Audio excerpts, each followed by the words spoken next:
Hello, everybody. Welcome to Tales of Agius. This is a brand new campaign. This is session 1 of a brand new campaign set in my homebrew world of Aegis. If you're wondering where's New Rollis, I thought New Rollis was coming back. New Rollis is currently taking a hiatus. Well, Nate does some real life stuff. He's got some school stuff that needs to get done, which is very important and always comes first. Real life stuff always comes first. So Nate is taking a bit of a break, probably till around January time. We will keep you guys updated on the social medias with all of that. But during that time, on a bi-weekly schedule, I will be taking over as the GM. This is my first time GMing on stream, so please bear with me. I hope everything sounds good, everything looks good. Please let us know in chat if there are any issues, if you can't hear me, if you can't hear them, if they're quiet, if I'm quiet, if I'm too loud. Please let us know. But yeah, I hope you guys are excited for a fun, exciting new adventure with these wonderful beings right here. If you would like to introduce yourself, starting with Jay. First, hi, hello. I don't know why you wanted to go with me first. Because you're first on the overlay. I bring the most chaos, so therefore, hi, here. hello.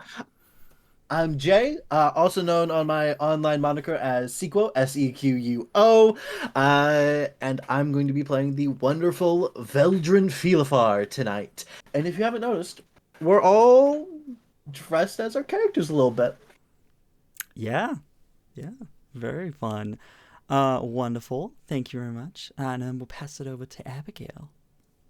Hi, I'm Abigail, also known as Abigail the Nerd, and I will be playing Sybil Holloway. That's all. Short and sweet. Love it. And next we will pass over our new person. Let's save the best for last, obviously. And we're going to go down to the wonderful Tom.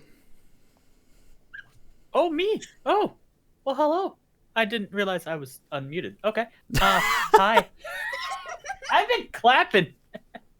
I didn't know you could hear me. Hello. I'm Tom. That one Warlock. I know you can't see my face right now, but to give it time. And I will be playing... We promise it's them. It's not someone else in disguise. It's not Matt Mercer in disguise, guys. Guys, it's not Matt Mercer in disguise, I promise. Fucking Mercer! Maybe it is. Yeah. You'll never know. Until the mask comes off. You'll never know. That's why the hair is tied up. Mm-hmm. But I will be playing Bishop. It's very happy to meet you all. Amazing. Next, we will go over to the wonderful Jet, who is muted, I think. I was muted. Hi, I'm Jet, also known as Cospingoos on all socials. My pronouns are they, them. And I'm playing my character, Astra, who's a Circle of Stars druid, and her pronouns are she, they, it. Wonderful. And last, but certainly not least, someone new to the channel, we have the wonderful Hans. If you'd like to introduce yourself. I'm Hans. You can find me across all socials at Handscape. I'll be playing Aridia tonight. Exciting. All right. Well, without further ado, if everything sounds good, everything looks good, we'll dive in to this wonderful story. I'm going to grab my notes that I was frantically writing before we went live, but yeah, everything looks good, sounds good. Hans is very quiet, apparently. They're saying Tom, me, and Hans are very quiet. I also took the mask off, so that might help. I'm going to turn you guys up a little bit. There we go. I adjusted a bit on How's that chat? Can you hear me better now? So I have desktop audio turned down a little bit on OBS, so it might have been that. So I've adjusted that. So hopefully you guys should be good now. Yes, but we will adjust. Hello? Test. Testing. Test. 1, 2, 3. Test. Do people sound louder now? Is this good? Maybe this is better. Is this better? Is this better? Stream? Chat? We sound good? It does sound better. Does sound better? They sound good. Wonderful. Incredible. That was me having OBS turned down. Wouldn't be a Tales of Agius stream without technical difficulties. They said the thing! We said the thing! Roll credits! No, we're not. Anyway, And so ends episode and 1. so of ends Tales episode of- 1. We hope you guys enjoyed Tales of Yeah. Agius. We'll be back in 2 weeks. I know I enjoyed it. All right, you crazy kids. Let's get stuck in, shall we? And begin session 1 of Tales of Agius. Welcome to the world of Aegis, a fantasy world like many others, consisting of 7 nations. Ashenvale, once a prosperous land overflowing with life, now a deadly wasteland overcome with a corrupting fog that corrupts the minds and souls of those it comes into contact with. Draconium, a mountainous nation ruled by the Draconics who came to Aegis thousands of years ago. Iceward, an icy wasteland as far north as civilization goes, home to the ancient Jotun. Phelan, a post-apocalyptic continent touched by the Feywild, its influence still leaking into the lands to this day. Hydronium, once an oversized mining platform developed into a large-scale metropolis over the last 100 years, now a blooming nation of technology and a hub of some of the greatest artists and entertainers of the world. The Aurora Isles, a cluster of islands home to lawless rhetoric and the birthplace of piracy. And last but certainly not least, Gloria, the world's center point of law, order, military power, and religious strength. Most believe the gods to have blessed this land, as there have been many reported sightings of said gods walking among its people. And Gloria is where we're going to begin our story today. The year in-game is 199 PI, post-invasion. The invasion was a calamity event in which mind flayers attacked the world and tried to take over. The invading force was high in numbers and threatened to wipe out all civilization, turning the planet into a thrall planet.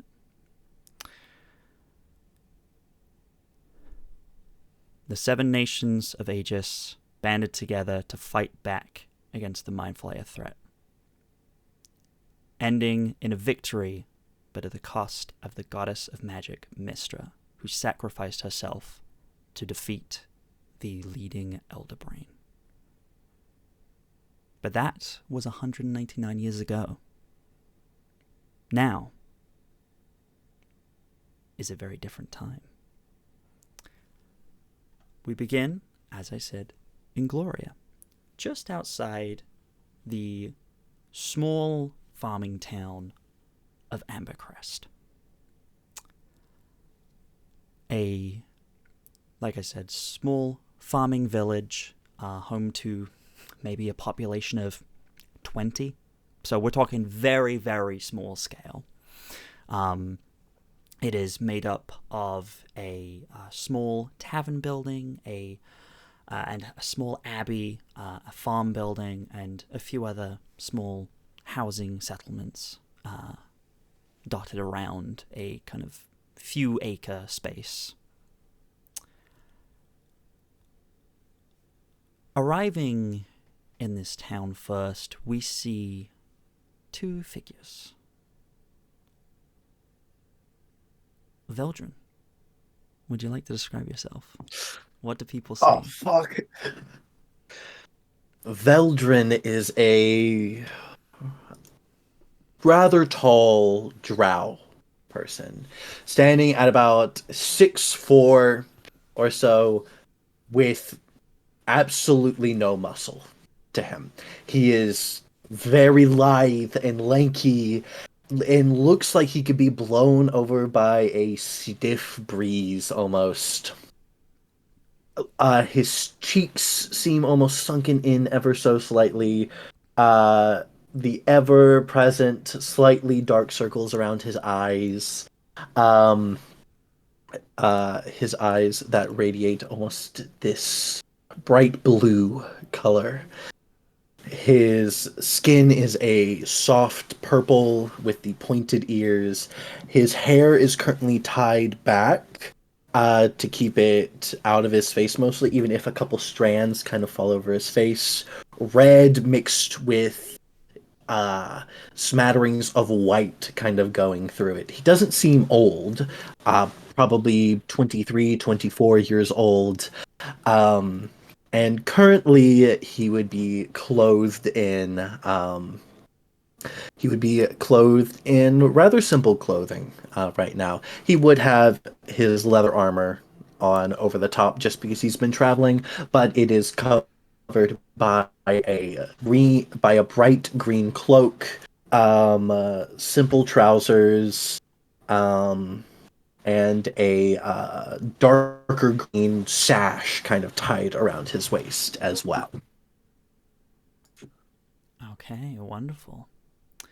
And Veldren, you see kind of on the horizon as you are walking along this dirt road, you taking a diversion from the main road as to remain unseen, as you are currently not too far, maybe perhaps a day's travel from the capital city of Gloria, known as Cornucopia. Leaving there in a hurry with not many of your own things, but mostly the clothes on your back and a few resources to get you by, you decided it would be best to divert, like I said, divert from the main road and try and either camp out in the woods or find somewhere perhaps like this. You see this small village upon you. It's been, like I said, it's been about a day, so you've had to kind of camp out for a night, but it is now sort of it's early morning, I would say, and the sun is kind of fully up for the day. And yeah, you are maybe sort of a 5-minute walk away as you kind of examine this small village. And walking alongside you, we see a second, smaller figure. Sybil, would you like to describe yourself? Yeah, sure. Okay. Mm-hmm. So Sybil is she's a very petite, small build, around like 5'4". She's about as close to like a half elf in appearance as one can be, but her ears go out a little farther and down. And she's got these very vibrant purple eyes, tan skin with freckles on her face, and long reddish brown wavy hair that she currently wears in like a very quick part up, part down just to keep her hair out of her face. She also has a plain black dress that's long sleeved and a hooded cowl that she wears around it, and two prominent triangular scarring injuries on her forehead, although they're not quite scarred yet. And her arms, when the sleeves roll up a little when she moves, show that there are bandages on them, as well as she's in very plain clothes, but something a little more extravagant looking on her are on each wrist she has a silver bracelet with a small crystal on it. And I think that's it. Yeah. Okay. Sybil, you see the same thing. You see this small, sleepy village. Maybe not something you're used to with your past and spending a lot of time where you've lived previously. But the two of you see this small, sleepy town, sleepy village, more like. It's not even a town. It is literally a smattering of buildings. And what would you do as you see this? You've spent, like I said, the night kind of camping out, and it's now sort of early morning. or mid-morning even, and yeah, you see this village. What would be your first thoughts as you see this? Probably a good place to resupply, like just kind of going in my eternal like thoughts that he would start almost like speaking aloud as if like not even expecting an answer back, just more to fill the silence. Like we should be able to resupply here, quite easily, pick up a few things we might need, and get back on the road before too long. Might be good to sleep in an actual bed for one night, instead of caravans or the the dirt ground or anything like that. Yes, I should see if someone would be willing to lend us a bedroll or something. Well, it is small. I don't know if they'd have a general store. We should be able to find something. Maybe if we do a favor too. I don't think we have to worry about anyone finding us or anything here. It's very much off the beaten path. I would be very surprised if anyone of importance was here. Yeah. Yes, let's try maybe the tavern. At least we can secure a room, maybe. Tavern would be the best. Also, just provide us some information on the area as well. Tavern keepers tend to know so many rumors. I don't have any money, so I'm I can spot you. I've got a few coins on me. Veldren, how much money do you have? Not a lot. 'Cause I know Sybil has none. Sybil had I've got nothing. my inventory says 50. 50? That didn't change anything. I didn't Was give that not myself was gold. that not the gold, the thing you had to spend in your session 0? But I start with gold, don't I? do you start with Like I know I don't know if you'd start with 50. I feel like you normally I start think with I'm 10. supposed to start with like 10. Yeah, I think I'm gonna put that down to 10. I would say okay, so so I I probably think have, like, you 10 probably gold. had 50, but you had to spend 40 of it to acquire something from your session 0, which yeah, is now been used. Yeah. Don't worry about it. Yeah, all good. Don't you worry. Hey, it's all good. Listen, sometimes the character sheet says things, and sometimes it doesn't. So yeah. I've got about 10 gold pieces on me. Should be enough to get a few supplies, pay for a room, maybe a bedroll. I will pay you back as soon as I get any type of gold. We'll be all right, Sybil. I think you'll honor it. Okay. We'll So keep walking. yeah, you make your way into this this town, this village, and yeah, you see a few different people milling around. Just kind of seem to be locals. You see mostly a spattering of humans. You do see a couple of halflings as well.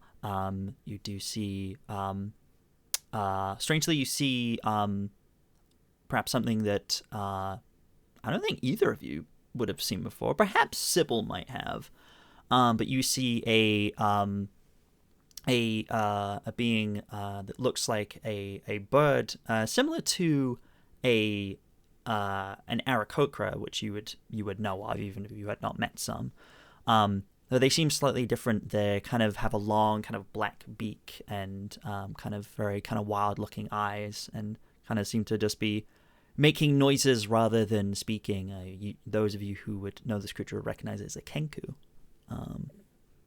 So yeah, you see just like a few kind of smatterings of people around. But you said you were heading towards the tavern building? Or what looks like a tavern building? Yes. Yep. Head to the tavern. If anybody makes eye contact or like looks over, I'll give them a small wave, like, hello, hi. And but keep walking. They seem relatively friendly. Sybil's looking down and her cowl is up, like as small as possible. Yeah. You you look over to the kind of the group of people, you and kind of just say hello, and one of them kind of just like looks over and just gives you a wave and just welcome to Ambercrest. The Kenku turns around, looks you in the eye, waves it on, and says, "Welcome," in your voice. Just repeating your words back to you. That is. You are fascinating. You are fascinating. And I think Veldren stops walking. Yeah. Just repeats the same thing back to you. Kind of like places like a hand over its like chest. Kind of goes, "You are fascinating." I'm Again, Veldren. repeating your words I'm back Veldren. to you. I'm Veldren. I'm Sparkle. Lovely to meet you, Sparkle. Lovely to meet you, Veldren. We're new in town. Is there anywhere we should visit that we should keep an eye out for to see the sights? Kind of just makes a noise and kind of points over towards the building you were heading towards before, the tavern-looking building. Perfect. Thank you so much. Hope to see you around, Sparkle. Kind of just kind of nods and just kind of seems to go back to the kind of conversation they were having with this other individual, this human man. But yeah, you head over to this building and you kind of step inside. The door is kind of closed, but it's not locked or anything, and it does look like it's kind of open to... It doesn't look like it's a private building that you should not enter without asking, if that makes sense. It does look a little bit more inviting. And you do kind of see a couple of people kind of coming and going as you're kind of walking up. You step inside and you see a few different individuals. Let's see. Why don't you roll me a perception check? Get the first roll in, shall we? You can both do that. See who you pick up on first. Perception. Yes. Okay. First rolls, everybody. First rolls. Okay. For a perception, that'll be an 18. 6. Okay. Probably because I'm Sybil- looking down. Yeah, Sybil, you see... Actually, we'll get to what you see in a minute. Okay. But Veldren, you look around and you take in a lot of the room. You see a few different figures. You see it's a very nice kind of open space with a few tables. You see a kind of bar area at the back. You see standing behind said bar a halfling woman with kind of long, shaggy, braided blonde hair, wears a kind of what you would expect of a kind of a tavern maid kind of outfit, kind of a mixture of browns and greens and a little bit of golds thrown in as well, with little kind of gold rings in her hair. You see, with your 18 as well, you can see a couple other figures. You see... I'm trying to get descriptions. Hold on. Just a moment. Where are you? I knew exactly what I was saying. There you are.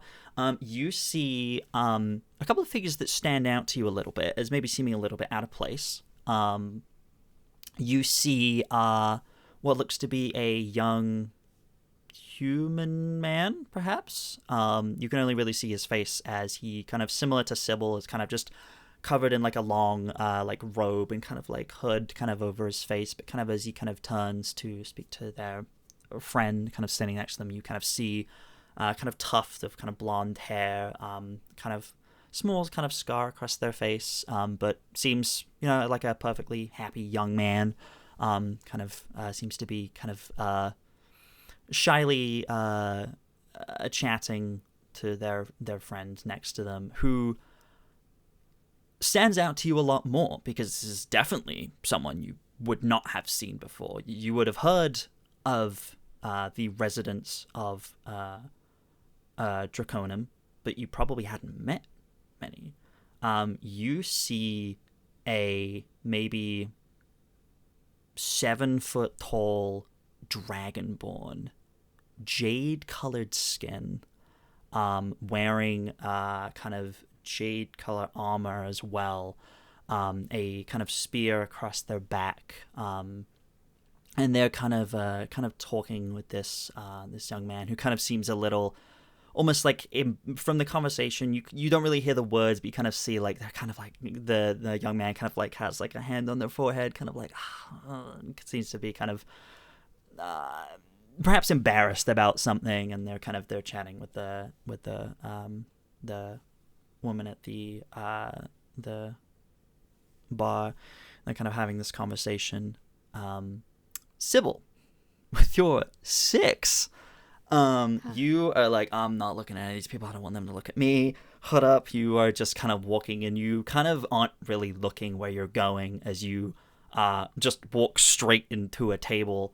And you kind of just like, and you look up just a little bit, and sitting at this table, Aridia, why don't you describe yourself? So sitting before you, you see an elven woman. Even sitting, you can tell she's probably very tall, well over 6 feet. Very pale pink, long hair down past her waist. The top part is kind of braided and pulled back. She has these kind of really like bright green eyes that might also kind of stand out as being not maybe a necessarily like natural shade of green. She's dressed in not fancy but very well kept, well made, brown and green. She's like a traveling cloak, leather pants, nice set of boots. You can see she has a breastplate on underneath her coat. 2 swords are kind of resting up against the side of the bench that I'm like sitting on. And yeah. One thing you probably would notice, her right ear looks like it has been shorn off somehow. So just the left ear is the standard like elven point. Aridia, in this moment, can you make me a dexterity check to see if you can save your drink as the table has been knocked? See how fast your reflexes is as the table jostles and you see your drink going and you kind of reach out to try and save it. It's a 9. A 9. Unfortunately, you were deep in thought as you were... Can I make like a a roll to map catch it? over the table that I was looking at. Veldren, you are currently taking in the sights and have kind of lost track of Sybil and probably would only realize what's happening as you hear the very obvious sound of a table knocking and a drink spilling as you kind of look over and you see Sybil just like trying not to be seen and now the center of attention as this young woman with kind of pink hair kind of seems to go for their drink but just misses it as it kind of slips over their hand and rolls onto the floor. It's a tankard, so it just kind of clangs, which also makes a noise and draws the attention of everyone else. No, my super cool mysterious character just did something stupid. It's gonna be a great campaign, guys. It's gonna be a great campaign. Great. Fabulous.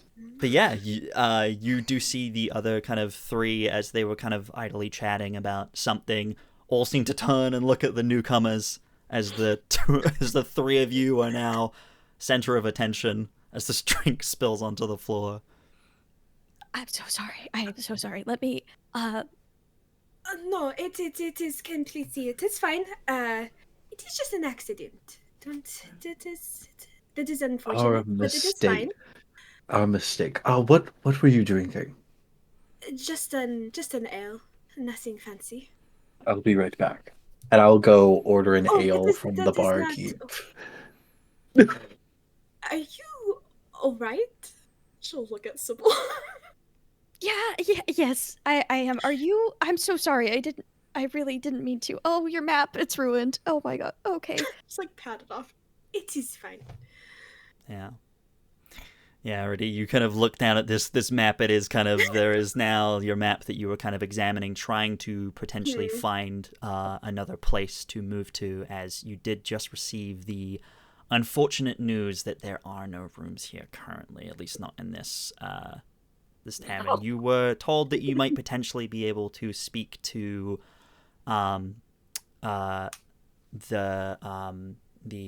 head of the abbey, the pastor kind of working there. They might have a room potentially available for you,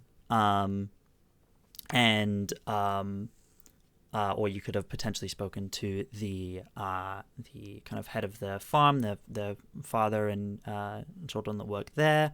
But you know that they are currently dealing with a situation, so are not currently available. Yeah, you were kind of just trapped in your thoughts, trying to think what your next best move would be. Or you're always trying to keep moving. Perhaps this is a sign to keep going, even though this seems like a nice, comfortable place to stay, rather than being out on the road like you have been for the past few days. It seems like it's telling you to keep going. But yeah. The kind of woman kind of working behind the bar, the halfling kind of looks over and goes, don't worry, I can get you another one. Don't worry. Just be careful where you're walking, young one. Looking at you, Sybil. Please let me pay for it. Oh well, I mean, if you're offering, I won't say no. Of course. We don't get guests through here very often. Most seem to stay to the main road. What brings you to Ambercrest? We're just passing through, traveling, stopping by, getting some supplies, possibly staying the night, and then heading on farther in. I see, yes. Well, unfortunately, we don't particularly have... we're a small... a village. We don't really have the facilities for supplies, unless you're looking for something potentially from the blacksmith, something. But I mean, if you're looking for a general store of such, I'm afraid we don't have one of those. And as I just told this lovely woman here, kind of gesturing to Aridia, unfortunately, these two, kind of turns to the other two, just swiped the only room I have, unfortunately. But you might be able to speak to the wonderful pastor that works up at the abbey. They may have a room or so available for you. Or potentially, you know what? Yeah, maybe not the farm right now. They're dealing with a situation. The young man kind of just goes, What kind of situation? Well, and she kind of like makes a face. Make me a persuasion check. 7. 7. She goes, don't worry, nothing for you to worry about. Just some out of control crops. It's fine. It gets to this time of year, the harvest gets a little bit out of control, especially with some outside influence. Her eyes kind of flit to the young man who's just trying not to look. You missing Harlan yet? Listen here. Yes. But yeah. Of course. Thank you for all of your information, and I'll pass over whatever coinage the drink will cost. She hasn't told you how much it costs. How much do you pass over? How much does the drink cost? Oh, only a couple of copper pieces. I'll slide over 3 copper. 3 copper? Yeah, she'll happily take that, and she kind of thank you very much, young man. And what was your name? Sorry, I don't believe I caught it. Veldren. Veldren, very lovely to meet you. My name is Hazel. It's lovely to meet you. If you do end up staying here, I hope to see more of you around. You're a very handsome young man, you. Thank you, ma'am. Now, there's a little more meat on your bones, though. You're a very thin young man. You should, A bit harder for that to happen than you might think. I must be getting back to my friends, though. Thank you. Of course. And I'll I'll take the ale, bring it back over to Aridia. Yeah. Yeah. And as all of that is happening, we will pan outside for a moment as approaching from the other end of town, we see... How many figures do we see? I suppose for the audience we would see 3. 3. Yeah. We see 3 figures. I guess we'll start with the wonderful Astra. Astra, what does everyone see as you make your way over to this small little village? Astra is about 5'5". She's got like a nice. It's daytime. So she's got a nice white dress on that looks like it has kind of like silvery constellations all over it. Very pretty, very, very fancy. Like this is like a ball gown almost. Like she's. It's like a more casual one, but still like, and she's got a little cloak over top. If you look at it, it's definitely like a finer material. Like stitching and everything on it, amazing. She's a little more tan and she's got silver hair. And like this one piece that's like always in her face for some reason. Gray eyes that if you look too closely into, almost look like they have stars in them. Her freckles are white and are like star dust almost, and they sparkle. And she's got horns and really pointy, almost elf-like ears. Am I missing anything? Oh, right. On her collarbone, she's got the phases of the moon. Very cool. Am I missing anything important? I think that's So. I think that's Astra. Yeah, I think that's She would Astra. probably she'd probably be taking her crown off and holding it would probably turn to fidgeting with it a bit. her friend beside her Mm-hmm. and ask them. I shouldn't wear this, should I?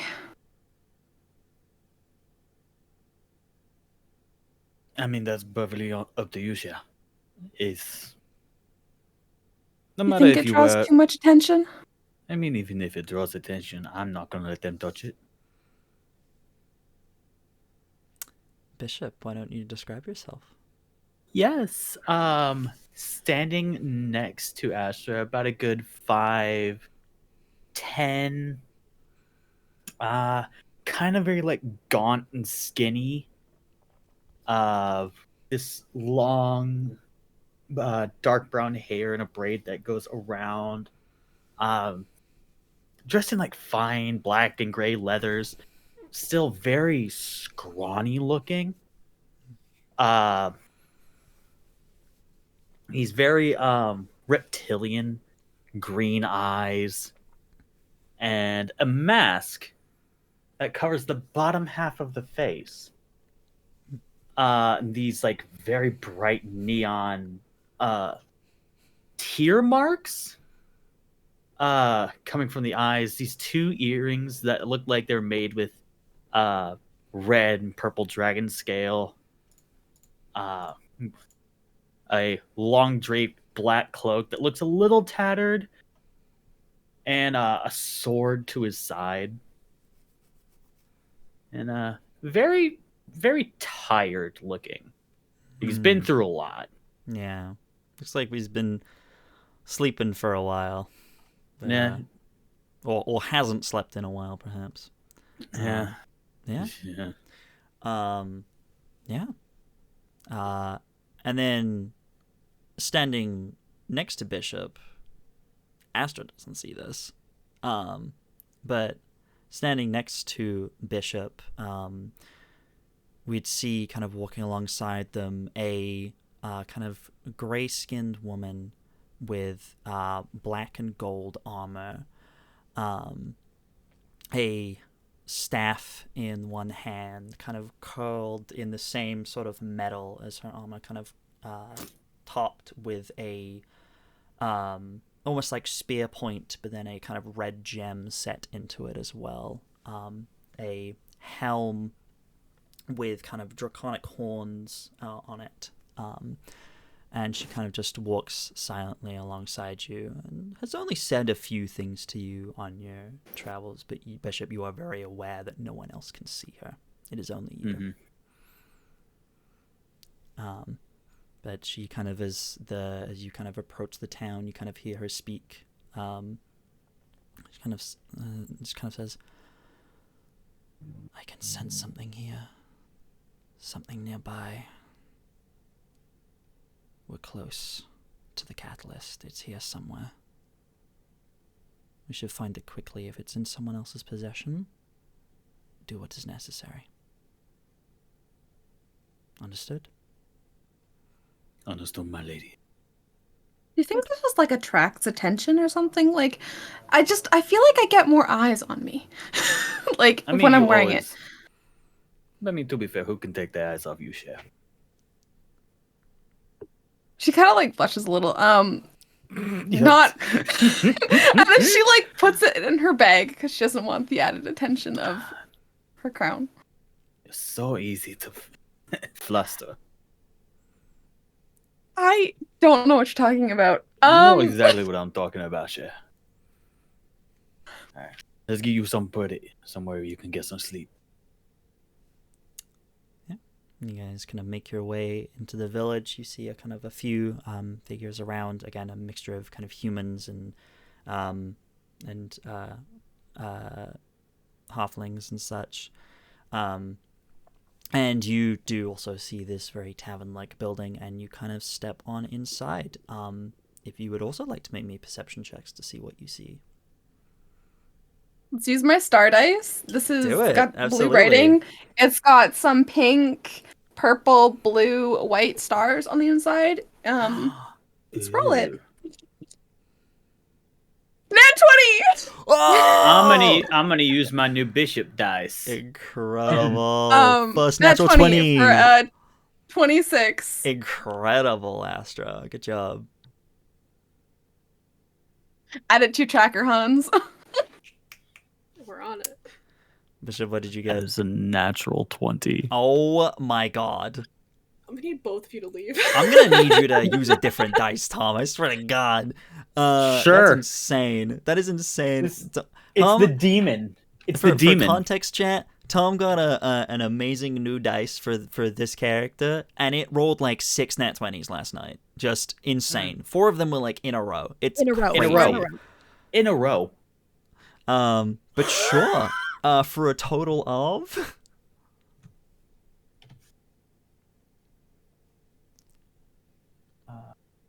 22. 22. Okay, so we have a 22 and a 26, both natural 20s. Insane, guys. Damn.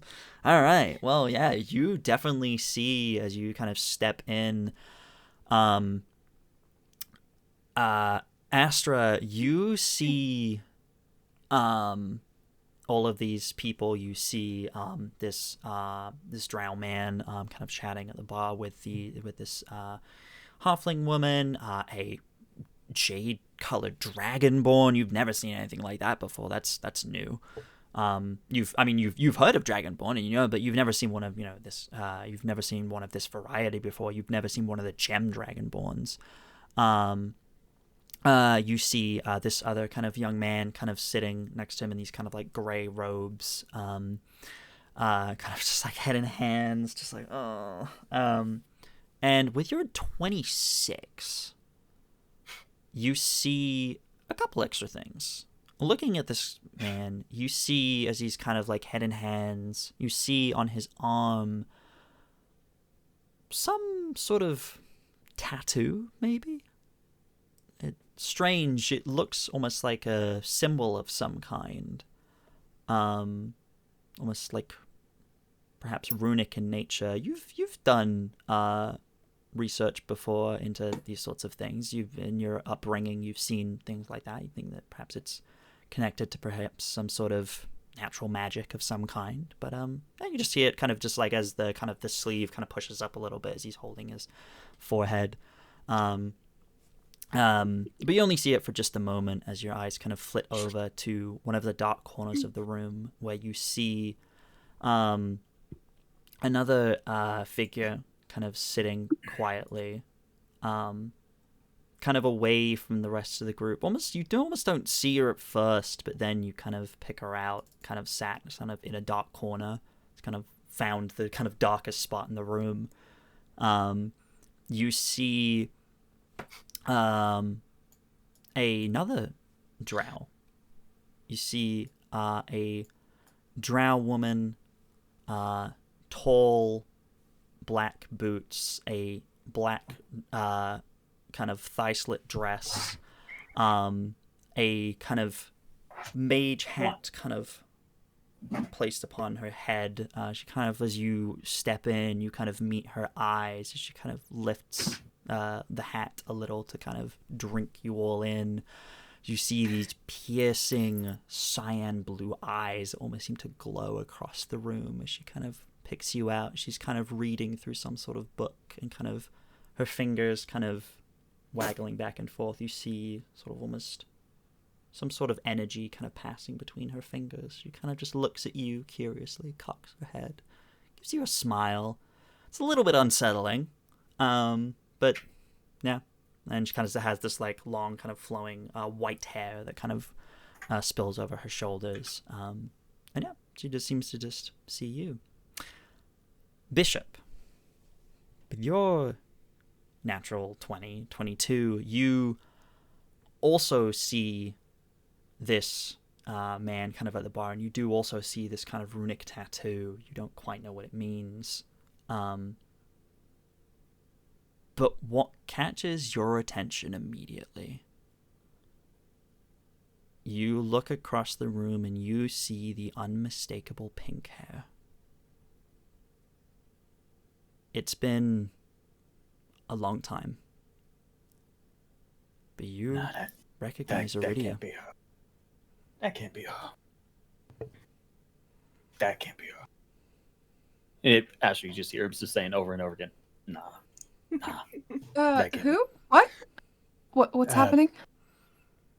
Don't worry about it, shit. It's just thought I recognized somebody, but it couldn't be.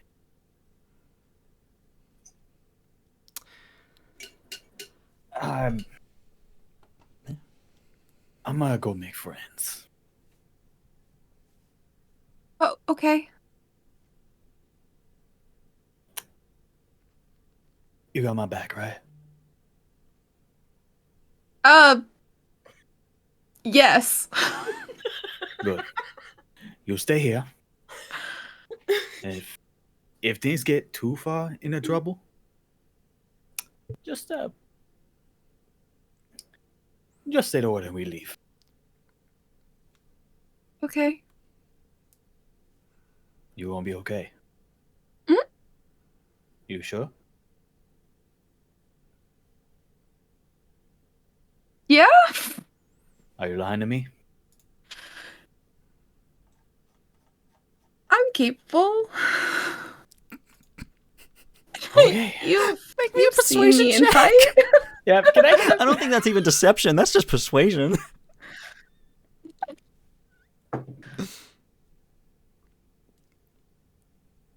19. 19? But that's not going to beat Tom's natural 20, is it? I don't think Thomas doesn't have to roll. Tom, you or Bishop Oh. even. I would say you. I mean, I guess it would did be roll for insight, but Oh, it you was did a roll insight. 16. 16. Yeah, you. It seems pretty convincing. Like, I mean, you've seen. That's the thing. You've seen like over the kind of couple of weeks now. You and Astra have been together. Almost from your first meeting, you've seen that Astra's pretty capable of looking after themselves if they need to, despite their kind of very kind of petite and kind of frail appearance. They can definitely hold their own if need be. Yeah. I mean, you. I'm just making sure that she will be okay on her own by herself, being who Astra is. Well, They seem pretty convincing. Yeah. Yeah. Okay. I won't be out of sight. I'm gonna just casually Just casually make my way. Where are you Make my going, Bishop?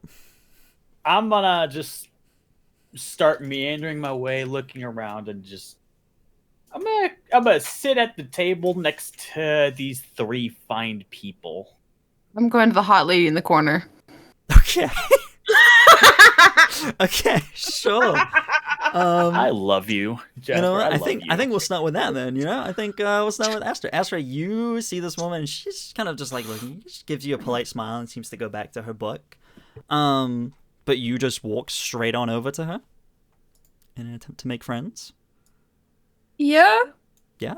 You walk over, and she kind of seems to acknowledge you as she comes close. Kind of closes her book and kind of sits up and kind of like leans over the table, kind of like this, kind of with her hands kind of together. You see many different rings across her fingers. She kind of just looks at you and goes, "Aren't you an interesting one?"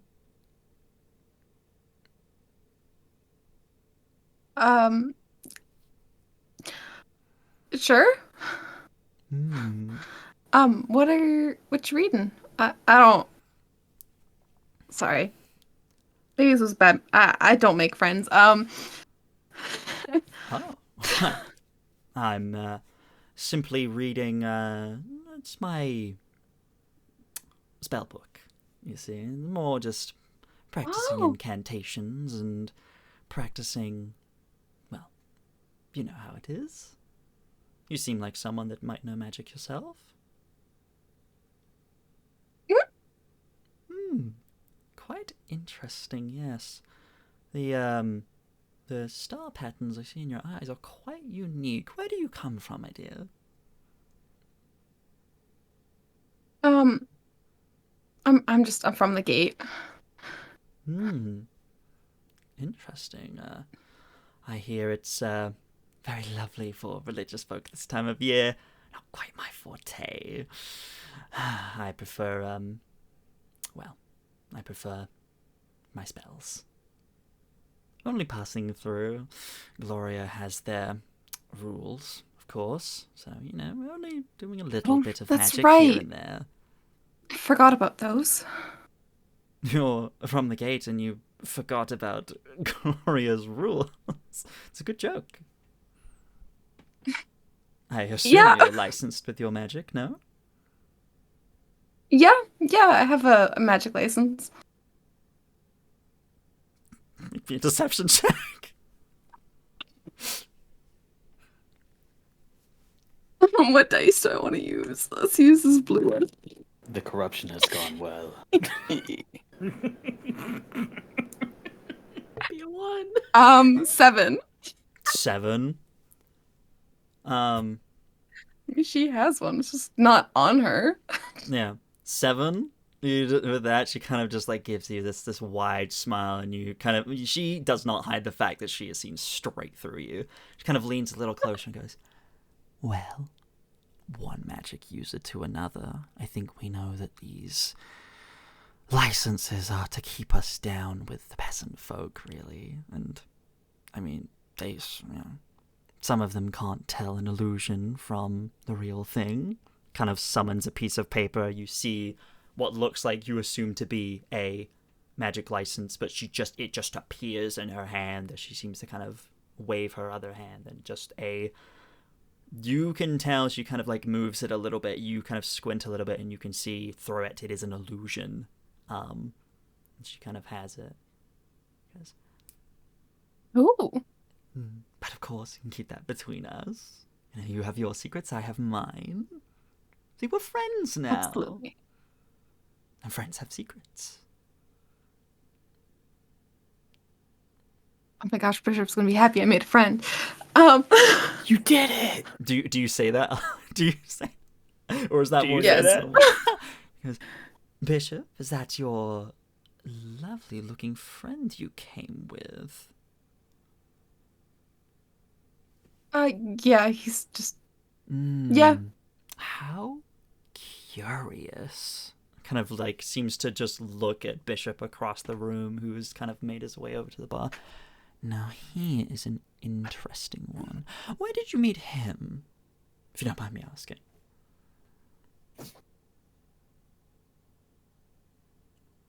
Um,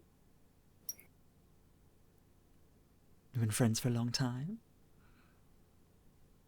just recently, just a couple weeks traveling. I see, I see. Where have you been traveling from? The gate's not too far from here. Suppose you haven't met in between, perhaps? Or had any other greater adventures?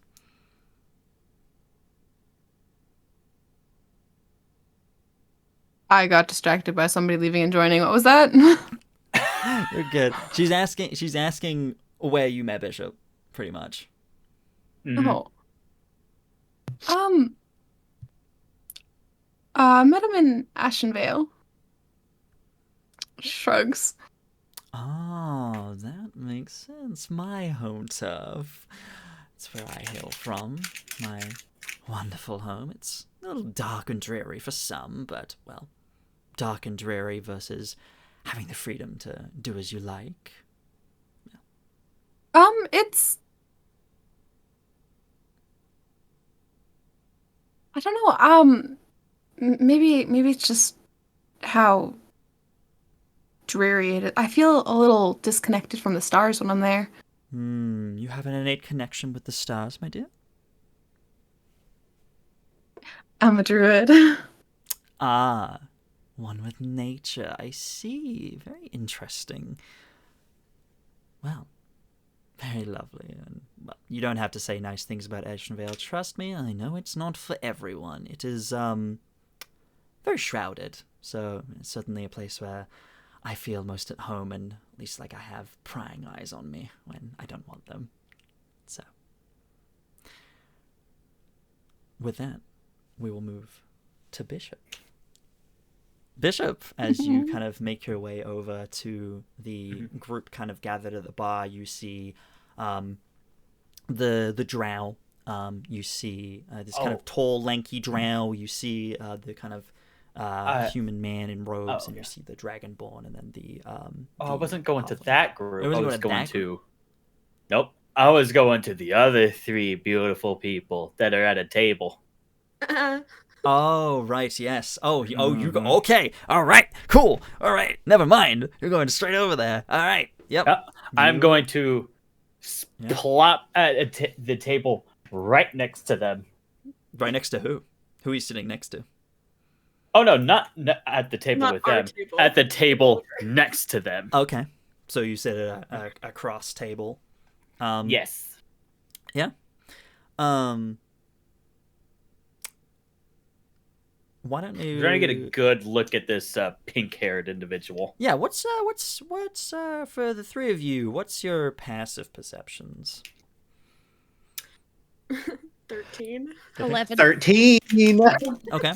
Yeah, the two 13s, you clock this individual kind of sitting down next to you. A small wave. Yeah. Just another individual. You see this man with kind of a mask over his face, this kind of like dark clothing, kind of brown hair, kind of braided, these very green eyes. Aridia, since it's you, why don't you make me a history check? What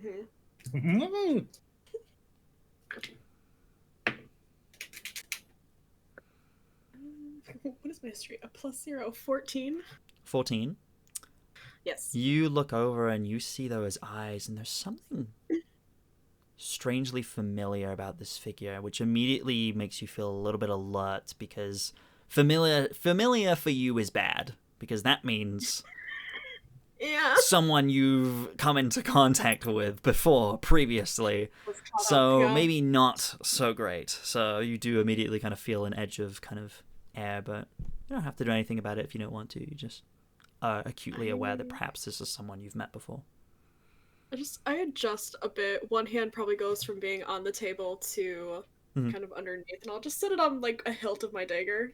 Just nonchalantly just adjusting my position. Yeah. Just keep looking over. Yep. Yeah, looks over to all three.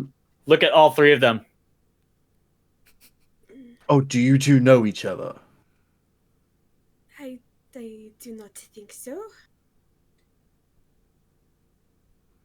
It's to say, I don't believe so. Deception It's just an check. odd familiarity. Bishop, I'm gonna need a deception check.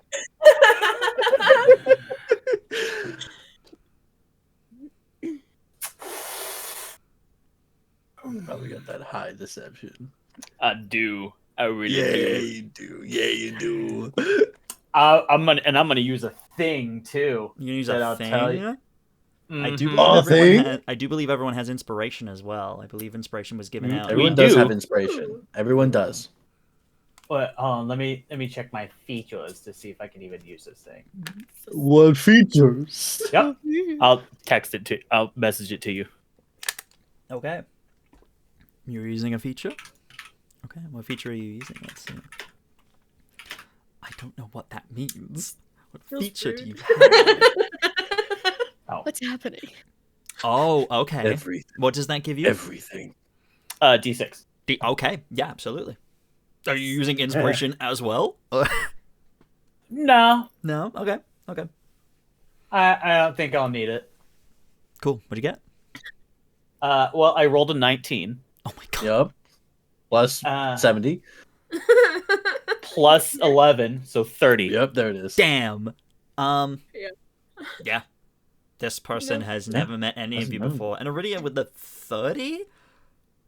You're even starting to question yourself. Oh, maybe I'm just tired. Maybe I was one too many also days sleeping in the woods. It's not possible. In her head, it's not even a possibility. So it's just a weird. Well, I mean, familiarity. you didn't even like. That's not even like that hasn't even crossed your mind.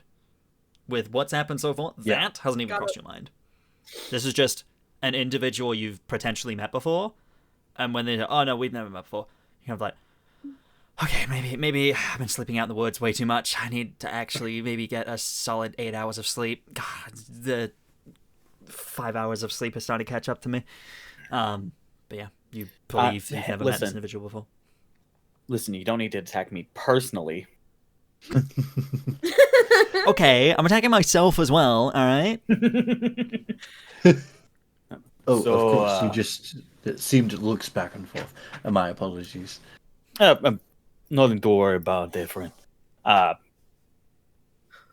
you all come from? Oh, well, from here. Well, not from here, but I'm from Gloria. I'm about to say, itself. lovely town you have. I'm from Gloria myself. Never been here before, but it's very quite nice. I'm Veldren, by the way. Pleasure. Veldren, it is a pleasure to meet you, my friend. I'll reach out a hand. Lanky. Lanky meet lanky. Lanky on lanky. Lanky on lanky action. Hey. Hey. Veldren, Bishop, Lanky. My favorite Lanky. descriptor for someone is truly happening, and I'm so happy. Lanky. Like, I will gesture to Sybil and your friend here.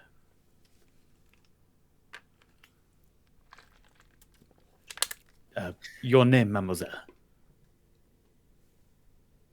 fine. Yeah, just looking at you, Sybil. Yeah. No, that's what she says. I was just wondering your name. Oh, Sybil. Sybil. It's a pleasure to meet you. Nice to meet you too. You may call me Bishop. It's a true pleasure to meet all of you. Bishop, of course. Pleasure. Well, And- travelers going through, if you're looking for a room, from your previous comments, I assume you're traveling as well. If you're looking for a room, I'm afraid they're full here. Oh, they're full here. They're full, yes. that does complicate things just a little bit. Aridia. Oh, one moment, and I'll cast a message over to Astra. Shit, look like they're out of rooms. We're gonna have to find somewhere else.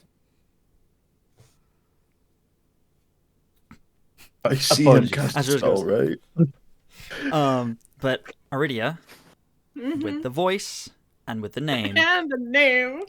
And the earrings.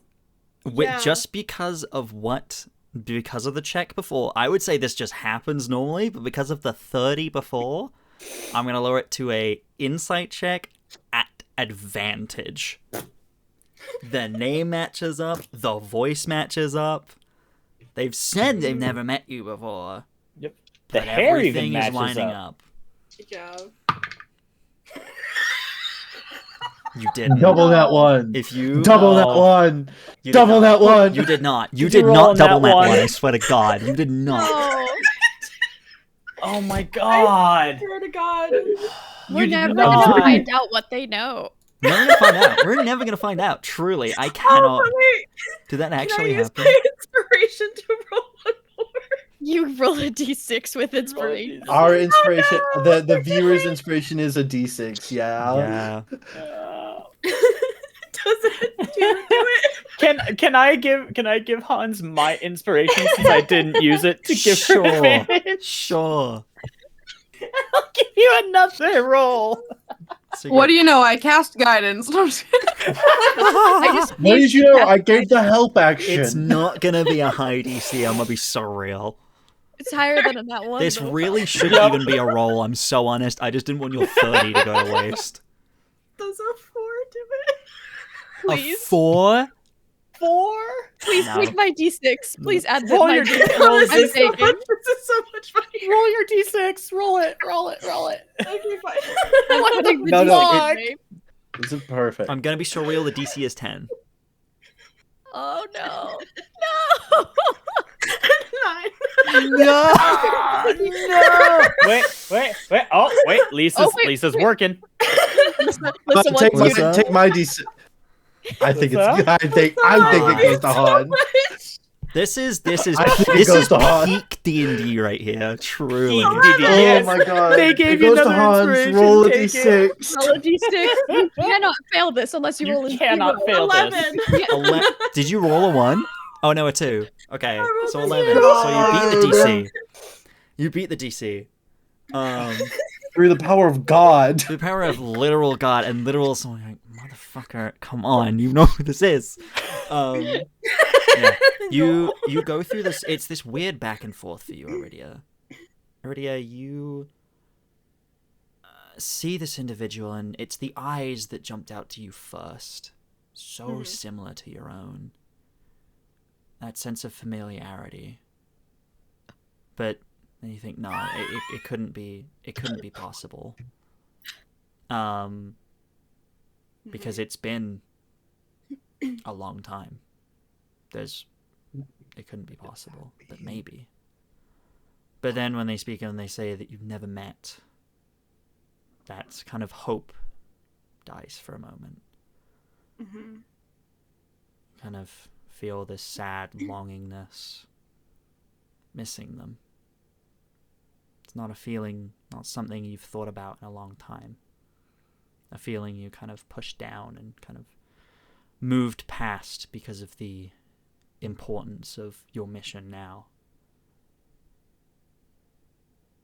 And then you hear them speak more, and they introduce themselves as Bishop. The name you know all too well, in a voice you know, and remember it like it's yesterday. Undoubtedly. Tim? And you. I never got your name. I think you know exactly what my name is, Bishop. How are you here? Oh, so you do know each. Bishop holds up a finger. It's my bad. I'm so sorry. I will admit you look familiar. friend, but in no way you can be her. She died years ago. I could say the exact same for you. No one survived that night except me.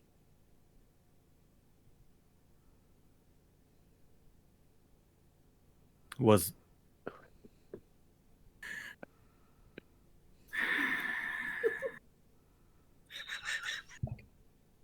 What's our daddy name?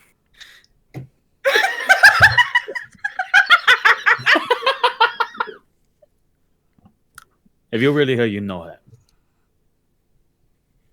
Give you a second to look through the notes. Immediately. It's like, I know my mom's name, my dad's name. Check my notes. I think that Sybil and I are just Leaving. Slowly backing away. looking at each other and slowly like, Like, this is we're not a we're conversation encroaching we on should be something present here. I don't for. know if we should be here. Actively in a different booth now, but still listening. Just one booth over, peeking over the top. I'm just in the booth right next to Astra, just going.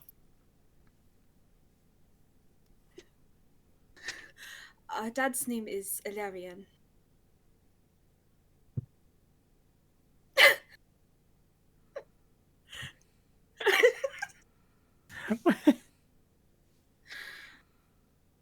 That really you? How did you?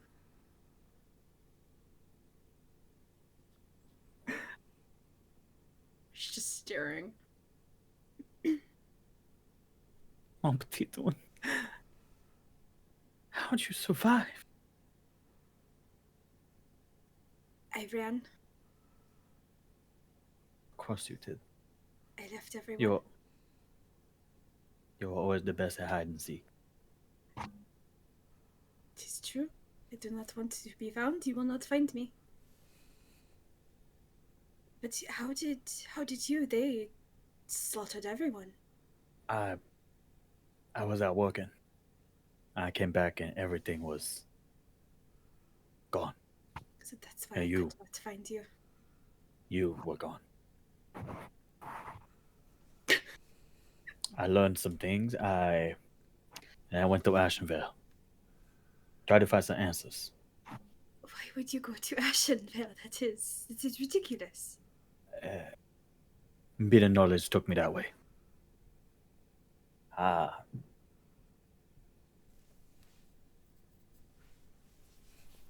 Didn't really work out for me. And looking around, do I see the prying eyes of a Sybil and a Veldren? Are you guys actively hiding?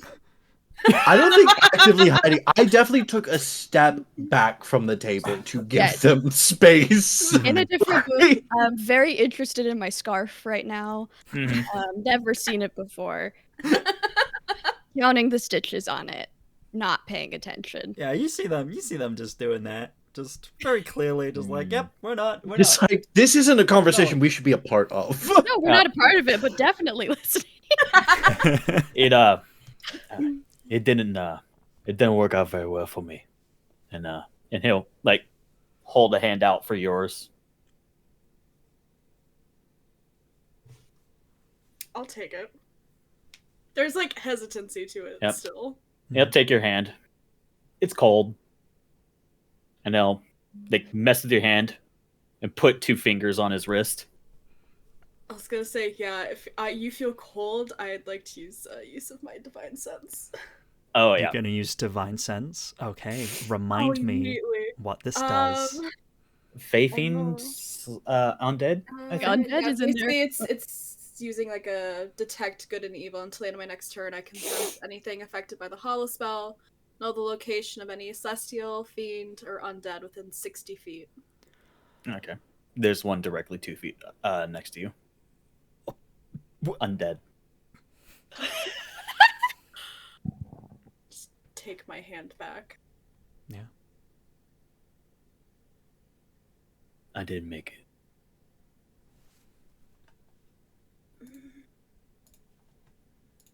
I need some air, and she's just gonna grab her swords and just right out the front door.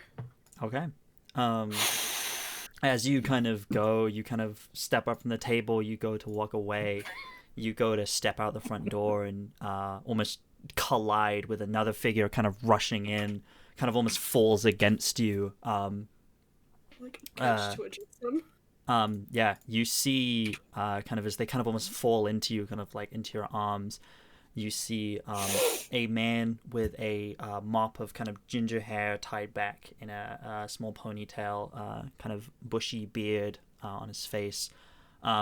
You see a streak of blood kind of down the side of his face, kind of cuts and wounds and stuff, kind of falls into you. I'm so sorry, ma'am. I need to get him. And kind of, he's like almost like collapsing against you, like he's hurt bad. Basically, I'm just gonna, for the most part, take all of his weight and almost just pick him up.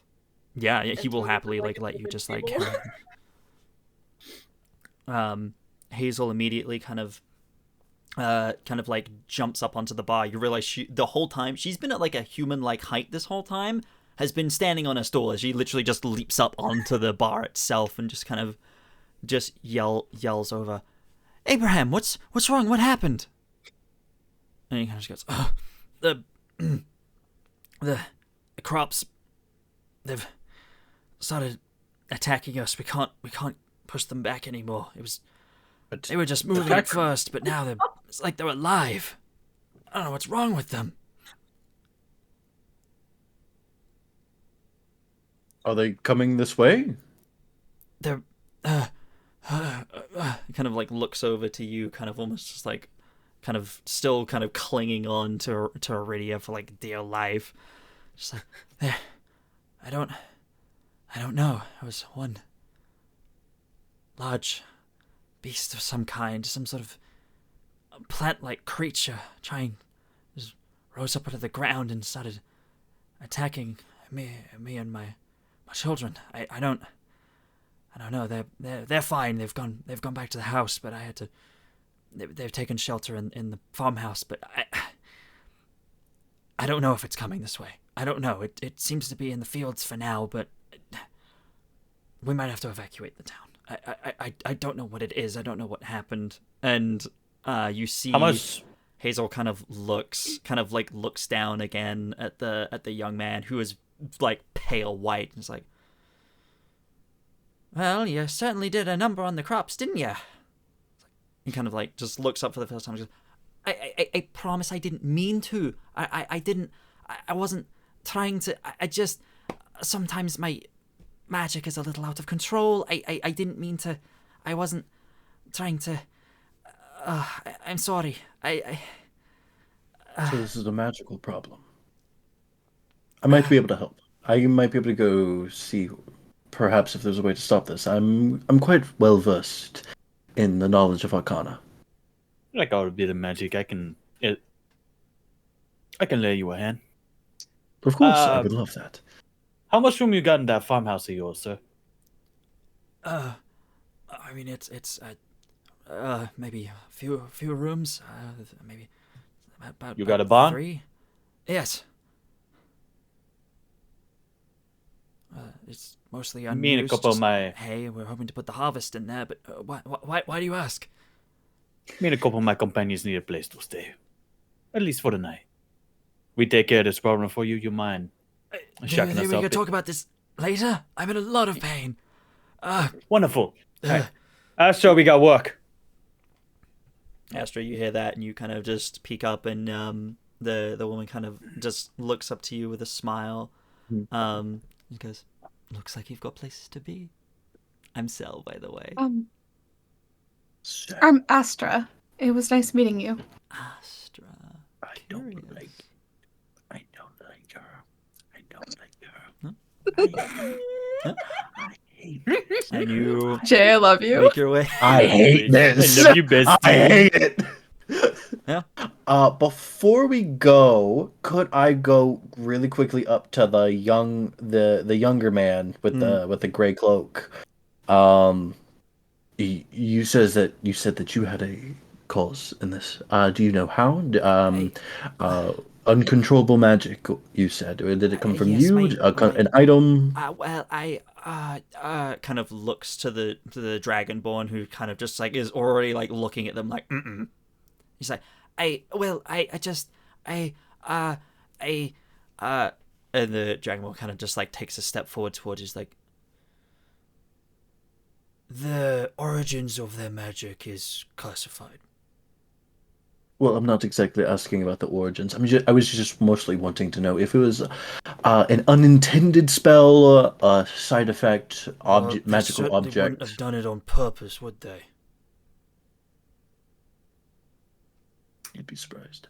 What is? Astra. So one of the people that stumbled in is hurt. Is that what you said? Yes. Yes. Kind of Okay, clinging onto this pink-haired woman. Astra will come over and notice the situation and just kind of go, hi, I'm Astra, and then like rest her hand Abraham. on his face, and heal him for 3 points. Oh, okay. Yeah, you definitely. She's gonna use her healing hands. Okay. Yeah. Yeah.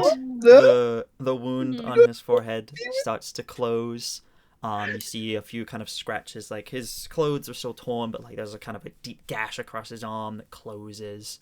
And he kind of just like is able to kind of straighten. Is like, oh, thank you. That was, divine magic. Are you okay? I feel better than I was. What's happening? She's like looking back and forth between him and Bishop. Come on.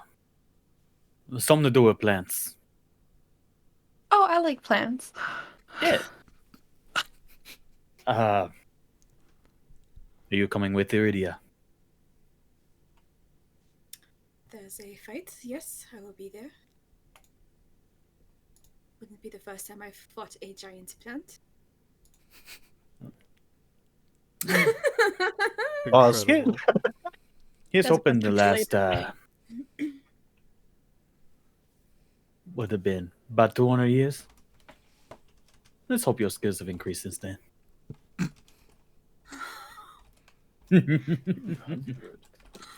Damn. Whoa.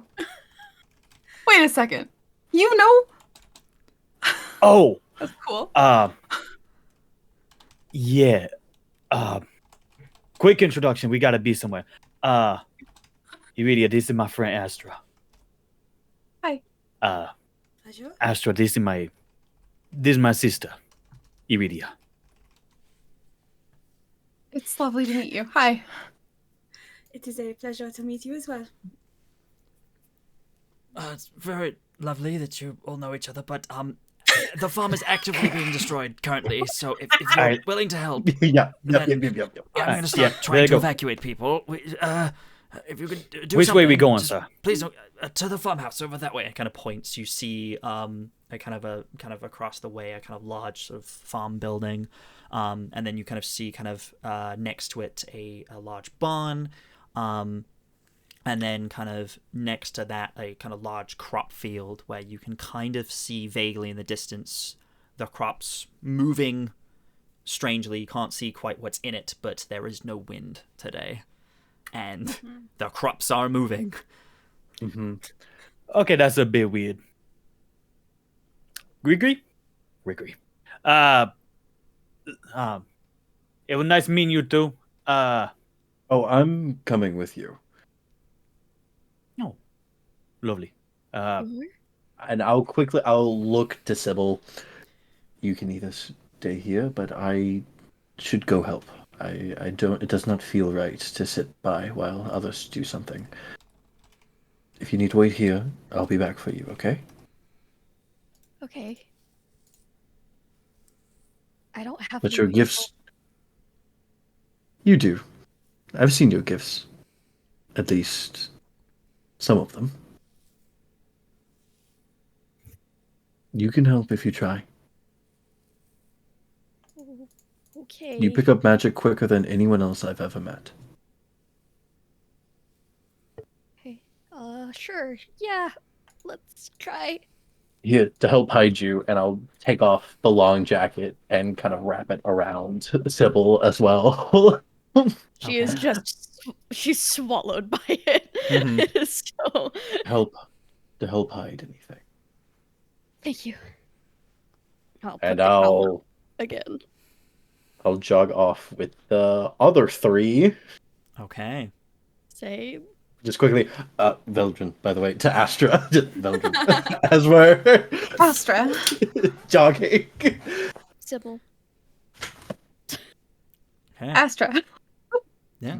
As you do your introductions and kind of make your way across this this road over to the crop fields, are you just charging straight in, or what's the plan here? As you kind of see, I'm kind gonna of in the draw my distance. sword.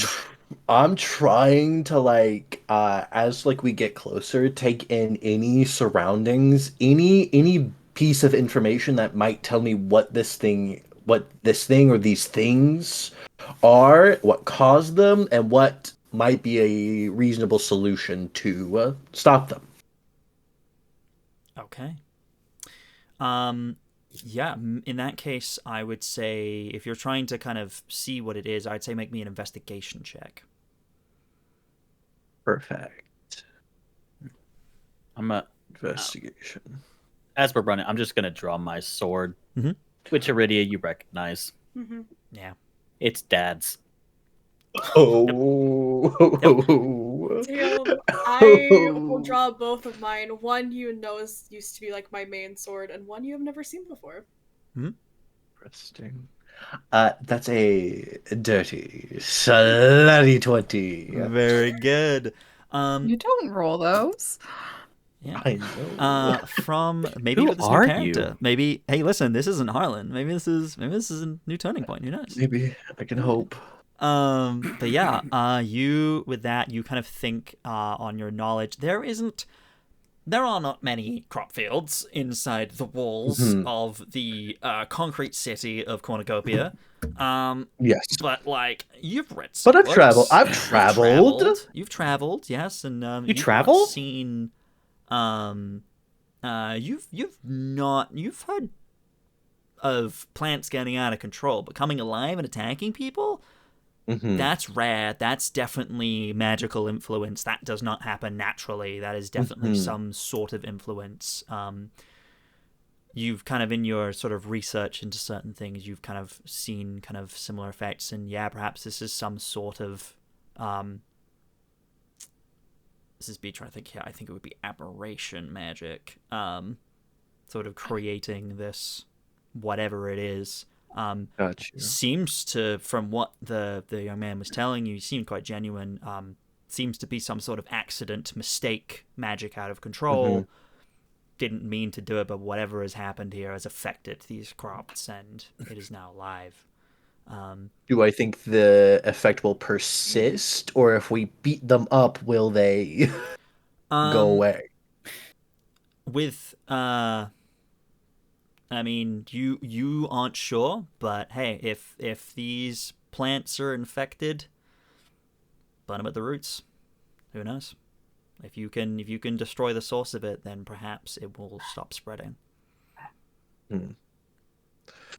Aim for the roots. That might be the best way to cut off the infection. Understood. Sound easy enough. As we get closer, I would like to stealth. Okay, As you're like gonna we try get and closer, attack I would like. stealthily. Is Yeah. anyone else? I would like to. stealthing, or is it just Veldren? I'll try. I'm following Veldren's lead, so. Yeah, stealthy might be the better choice. Astra is following Bishop's lead. So we just gotta where'd everybody go? I think I would whisper.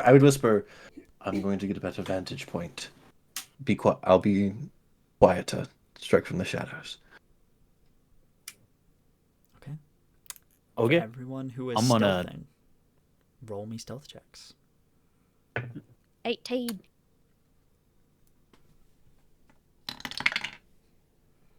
15. 15. Actually, you know what I'm good at. 25. Yeah. Oh, yeah. Yeah. Rogue Astra's doing not. rogue things. Rogue's doing rogue things. Damn. Let's go. Astra, you don't need to stay by my side. I'll be okay. Oh, so I should. With them? I didn't say that. Just Well, I'm gonna be in the danger shell. I know. I'll hang back. You go up close. I stay back. We just like with undead. You would like me undead. Yeah. All right. Be safe. I must start heading further into the crops. And you're not stealthing? Nah. Okay, cool. No. Stealth is for. Astra, were you stealthing? I can't remember. Did you stealth? No. No. Okay. No, What's Astra? no. What's Astra doing then? Nerds. Are you following Bishop? Are you moving? Like, are you stepping a few steps back, or what's the plan for you? She's kind of hanging back, kind of like preparing herself to switch form if needed. Okay. Yeah. Yeah. You see Bishop kind of pull their blade and kind of walk through the crop field, kind of disappearing. You can still see him, but like vaguely in the distance. The three of you roll your stealth checks, and you slowly make your way up. Bishop kind of stomping ahead, not stealthing at all, and kind of makes his way forward. And Bishop, you kind of come to the edge of, maybe after a minute or so, come to the edge of almost like a clearing as you kind of step through.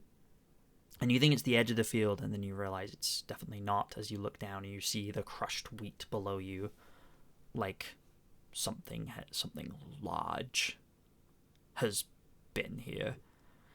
And you look around and you see what looks like a large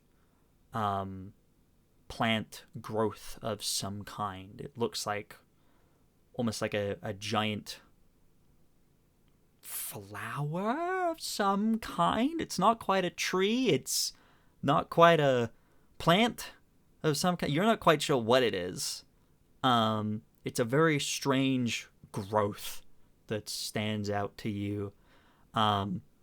And the three of you who are stealthing kind of make your way up as well, and you also see this kind of off to the right side, kind of just see it. You see Bishop kind of step out into this clearing, see this shape.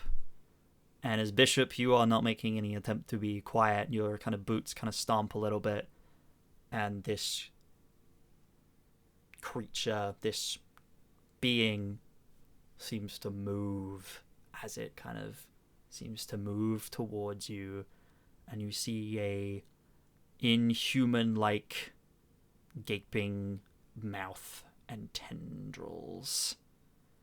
And you think, oh, well, this is a plant, and that's you know, Veldren said burn it at the roots, it should be fine. And then you see its giant feet move away from the ground, stomping towards you. This thing no longer needs the support of the ground.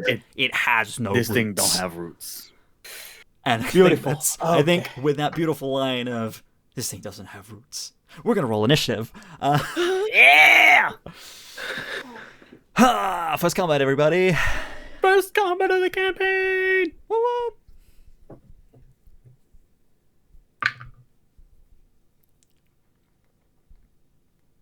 What am I adding?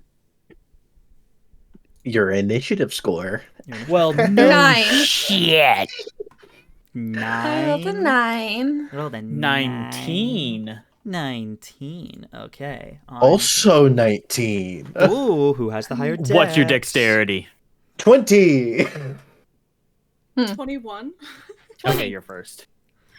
Okay, let me write down these initiative scores. I'm going to go through and I ask wonder everyone what I- individually in order. So, Yes. starting with Aridia. 21, you said, yeah? 21. Okay, Astra. Oh, 9. 9. Okay, that makes sense. You're hanging back a bit.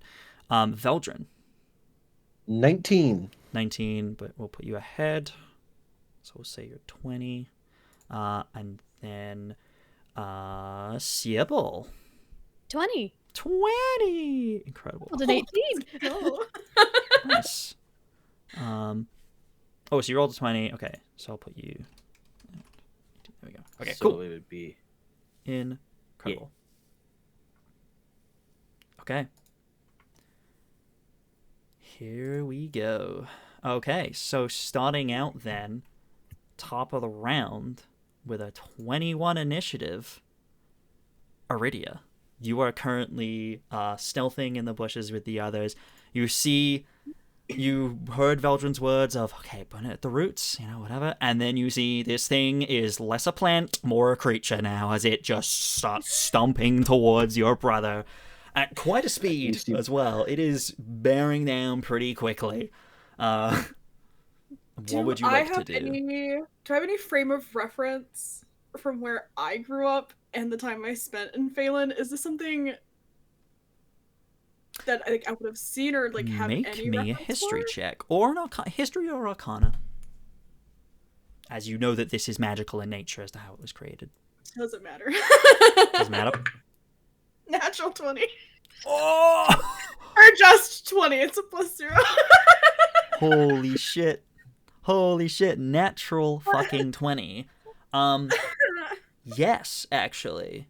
You realize as you see the feat, you kind of put everything together, made magical in nature. But at the roots, but it doesn't have roots. It seems to be a creature, but also a plant. Oh, you have this very sinking feeling as it is stomping towards your brother, tendrils out. You know exactly what this thing is, as you definitely would have had an influx of them when the calamity happened in Phelan, as the land started changing and being affected by magical things. You would know this thing to be a shambling mound. Welcome to the campaign, guys. B. Somebody clip that now. It's fine, guys. I get a clear look at it and almost just ignoring what Veldren said. That is a shambling mound. And just, Bishop, no! Just really loud as you're the only one out there, and I will dart out from the bushes I'm in. Okay. Are you gonna go attack dog. this thing? Is that your plan?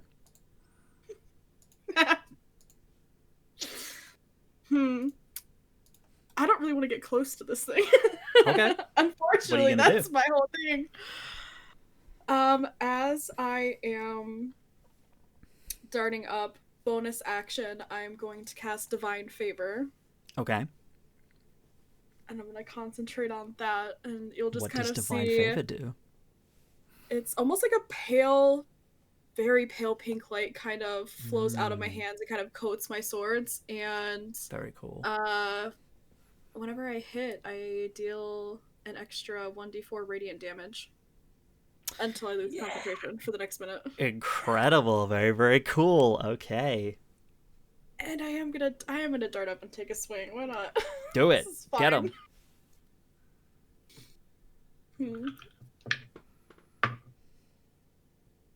Maybe. 17 to hit. 17 does in fact hit. Absolutely it does. Roll DiMaggio. Things here.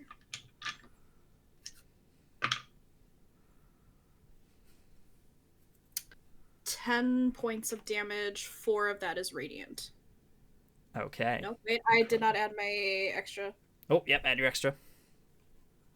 15 points of damage. 4 of that is radiant. 15 points of damage. Okay, cool.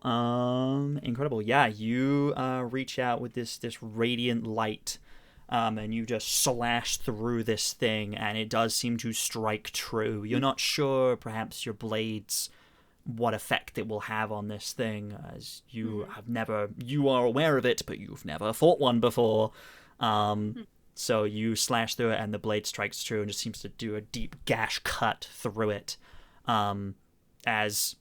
You cut through this thing, it kind of lets out this very inhuman roar. It sounds like a mix between like a lion's roar and the rustling of leaves as it just lets out this inhuman sound as its tendrils kind of seem to like lash out, not in your direction, but just almost like in pain as it is now very aware of you. But anything else you'd like to do on your turn? Nope. Nope. Okay. Staying right there? Sick. Yeah. All right. Incredible. Next up we have Sybil. You're currently stealth in the bushes. Or in the wheat, I guess. You're muted. Sorry. Sybil's stealthing and is currently following Veldren's lead. Mm-hmm. And then she sees this plant monster and is like, oh, good thing we're hidden. And then just this rune on her forehead glows. And under her scarf, there are two other like glowing spots. And it's just like the sound of like something charging up, like a do do do do do do do, and a like blast that throws her back. Good thing we're hidden. Goes, yep.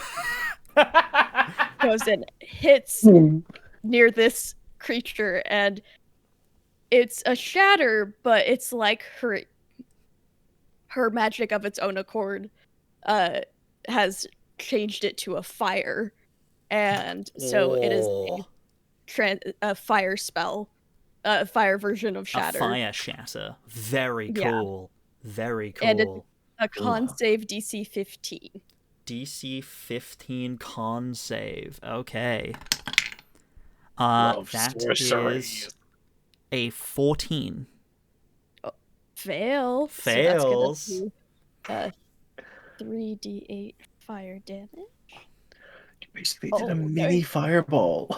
Yeah, that is 8. That is 18 fire damage. 18 fire damage. Yeah, you lob this kind of attack out. You charge this up. You kind of in your mind you think, plants can be burned with fire. I'm gonna make this fire instead, and you change it using your magic. You are able to, your runes glow, and it changes, and you cast this kind of. There is this kind of crack of almost like it sounds like a crackling fire, like a hearth kind of cracking as wood kind of burns, as it just blasts this very quick blast of fiery light that seems to hit this creature. You said it was 15? 18. 18. Okay. And you're feeling quite pleased with yourself, but then you look, and it seems like it's not had as much of an effect as you would hope, as it is resistant That's fine. to fire. I think, to her, none of this was very strange. None of this was of her own volition. Yep. So she's just all around dazed and confused. Yeah. Speaking of not of your own volition, can you roll me a d20, please? Yeah, sure.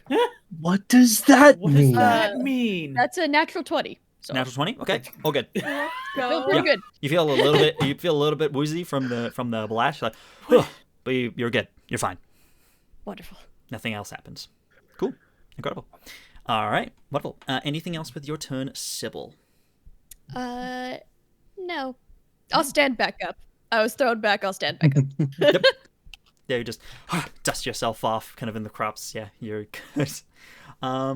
Cool. Next up after that, then, we do come to Bishop. Bishop, as you kind of see this thing, you see this thing. Oh, wait, no. No? Bishop's not next? Veldren? Oh. I have the higher dex. Incorrectly? Yeah. Did I track it incorrectly? You're all good, bestie. Fuck. It's all good, bestie. Fuck. You're all It's good, all good. bestie. You're good. You're doing great. Oh, yeah. For some reason, I had Bishop going first. Yeah, no, you're good. Yes. So, Veldren. It's Veldren, then Bishop. You're on deck. Yeah. Yes. I'll look over to Sybil. I told you that you had more to offer than you thought. And my brain is running 1,000 miles a minute, looking at this thing. This was created by magic, but is taken on aspects that are not of plants. So, You do notice the creation. fire not seeming to do. You said burn Yeah. out the roots. Burning doesn't seem to work. Yeah, I'm like And there are no going roots. through miscalculated. What could this have been made by? What kind of magic would this have channeled? Just like all through, like going through in my head. Am I still stealthed? Currently, yes. Okay. You are the only one who is still stealthed. Yes. I would like to do a quick just check around. Is anyone watching us? You are in a crop field. You Okay. don't think anyone can see you. Okay. And people have been Just- basically told just to had to keep evacuate the track. town. It'd Yeah, be yeah, yeah. surprising if someone was... I mean, you can make a perception check if you want, but that's up to you. Will it take my action? No. 8. Oh, wow. 8. 8? You have no idea. You're too focused on what's happening. Great. busy doing I'm going calculations. to kind of go around using the wheat to kind of hide my approach till I'm around the back of it, draw my rapier and stab it in the back, right across from the other, from Aridia and Bishop, Okay. to attack it from stealth. That is going to be You get advantage, right? Because it's... Oh, yes, 'cause that's you're right. stealth. Yep. Which means you get um a sneak attack too. yes, it does. Mm-hmm. That is going to be a 17 to hit. 17 does hit, yes. Perfect. Well, yeah, you just sneak up and you just And I'm stab this thing. I whisper a couple words under my breath. My blade seems to almost vibrate as I cast the cantrip Booming Blade. Yes! Nice. Very cool.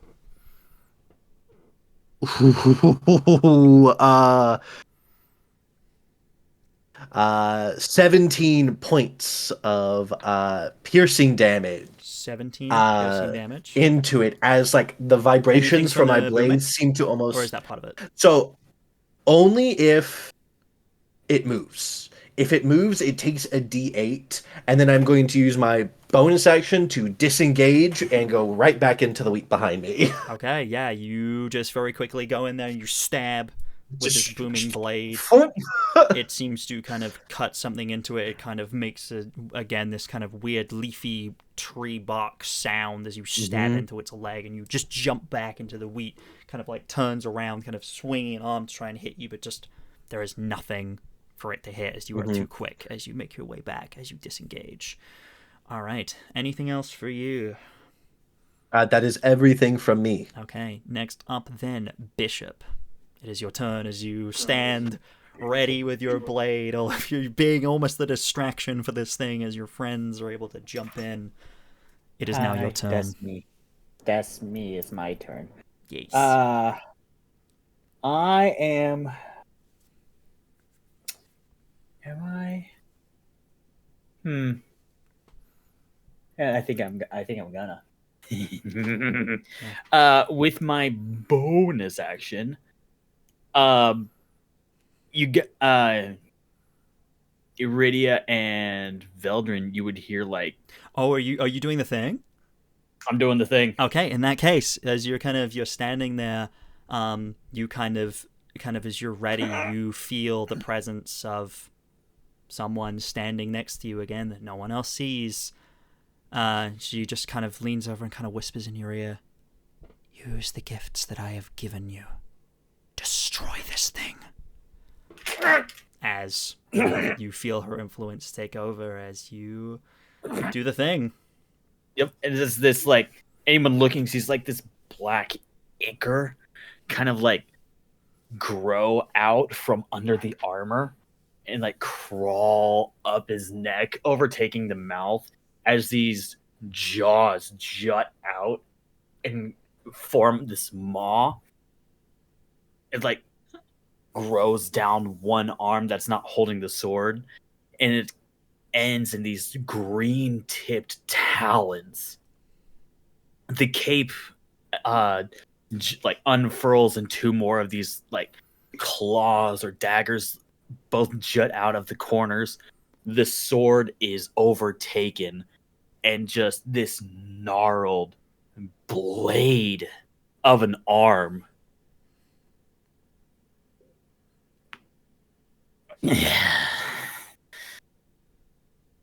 Sister. Duck. I'm just gonna hold out 3 of those fingers, and I'm gonna cast an Eldritch Blast. Okay, and just to confirm, you're doing your form of dread, correct? My form of dread, yes. Absolutely. What other effects does your form of dread have? Because I believe it does stuff. And my form of dread. Oh yeah, I get a temporary hit point. Mm-hmm. Excuse me, ma'am. Ma'am, I know. Excuse you. I need to get my dice. No, The meow was very adorable.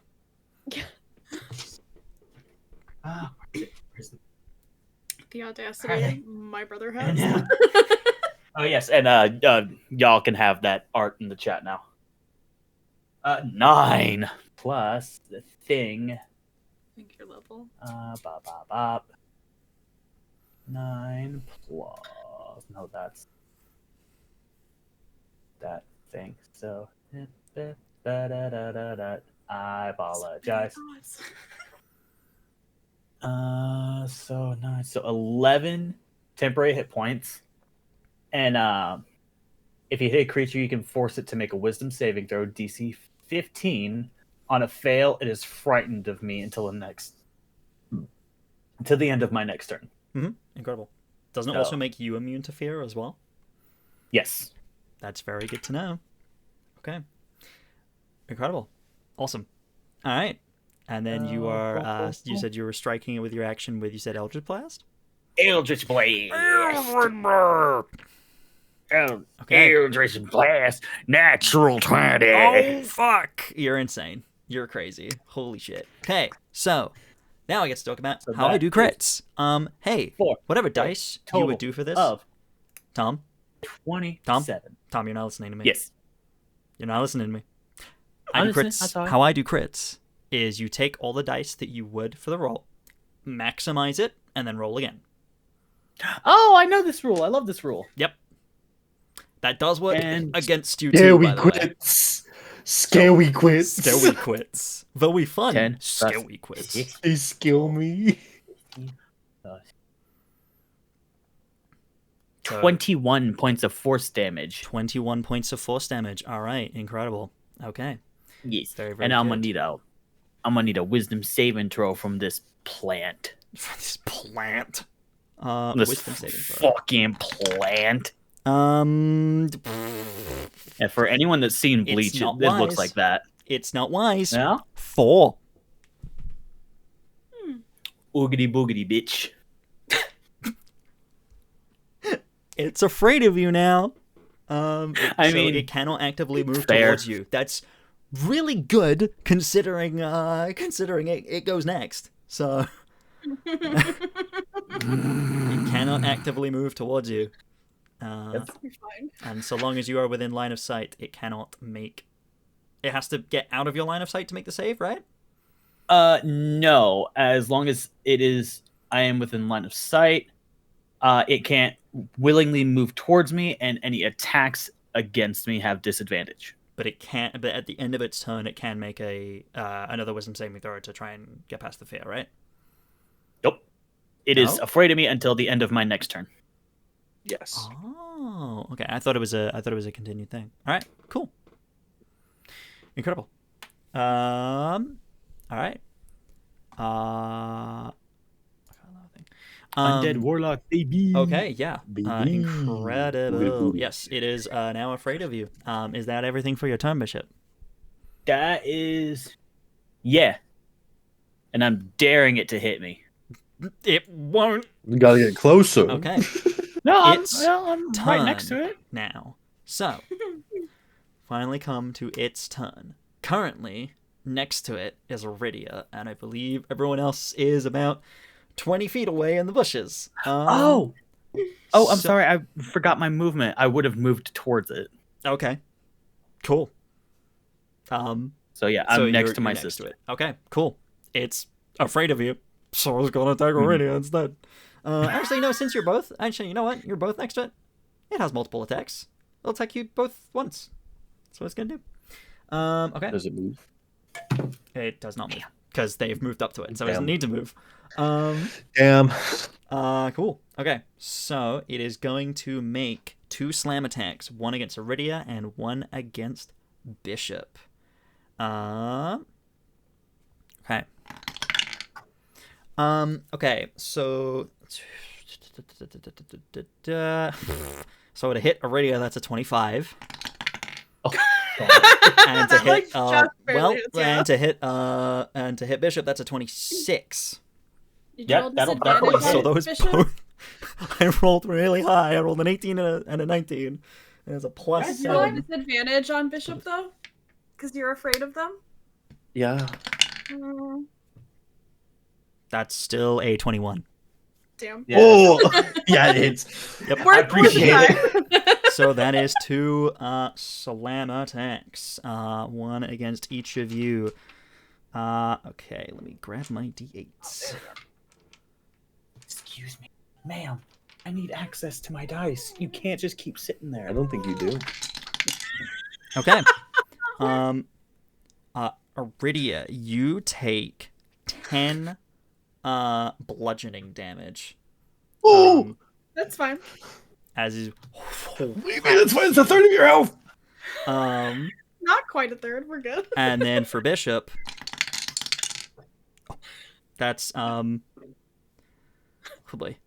is 11 bludgeoning damage. Hey, does that temporary hit points? Oh, you do have temp. Yep. Yeah. As it hits me, Mhm. and actually as it hits Aridia and then hits me, Mhm. Bishop's just gonna grab whatever hit it and just said, "You don't touch her." And I'm gonna use my reaction to cast Hellish Rebuke, bitch. Okay. So I need a dexterity saving throw, please. Okay. Dexterity saving throw. That is it's a 9. No, it's a DC of a 15, so it will take 8 points of fire damage. 8 half to 4 because it is resistant. Weird for a plant. Yup. B, what did you Like a make? regular plant. That's a shambling mound, my guy. Oh, okay. Yeah. We're in the death told house. you. I announced it in character. I might have been going to the bathroom. I'm sorry. Oh, you're all good. But yeah, that is its turn. Yeah. Astra, save us. I will say, it is as much as it did move. Bishop, you moving up and it doing 1 attack against each of you. It's very good because there's something else it could have done if it hit the same creature twice. So it's very good. The siblings looking out for each other Yep. unknowingly. Yep. Okay, Good job. Astra, Astra, it is your turn. seeing them both get hit, Mhm. realizing, oh fuck, the blackened tips of her fingertips. It's gonna slowly start expanding up her arm until it engulfs her entire body, and her eyes kind of roll back and they flash like a bright gold glowing. And gold light seems to crack and like flow outside of her body. And she's taking her starry form. Incredible. And I'll put these in the Discord. I've had them queued up for a little bit. And she glows. And she's She taking is on her. glowing. She's glowing. She's taking on her starry form, and it's the archer. So upon activation, she's going to make a ranged spell attack, dealing 1d8 plus 4. So I'll roll for that. Okay.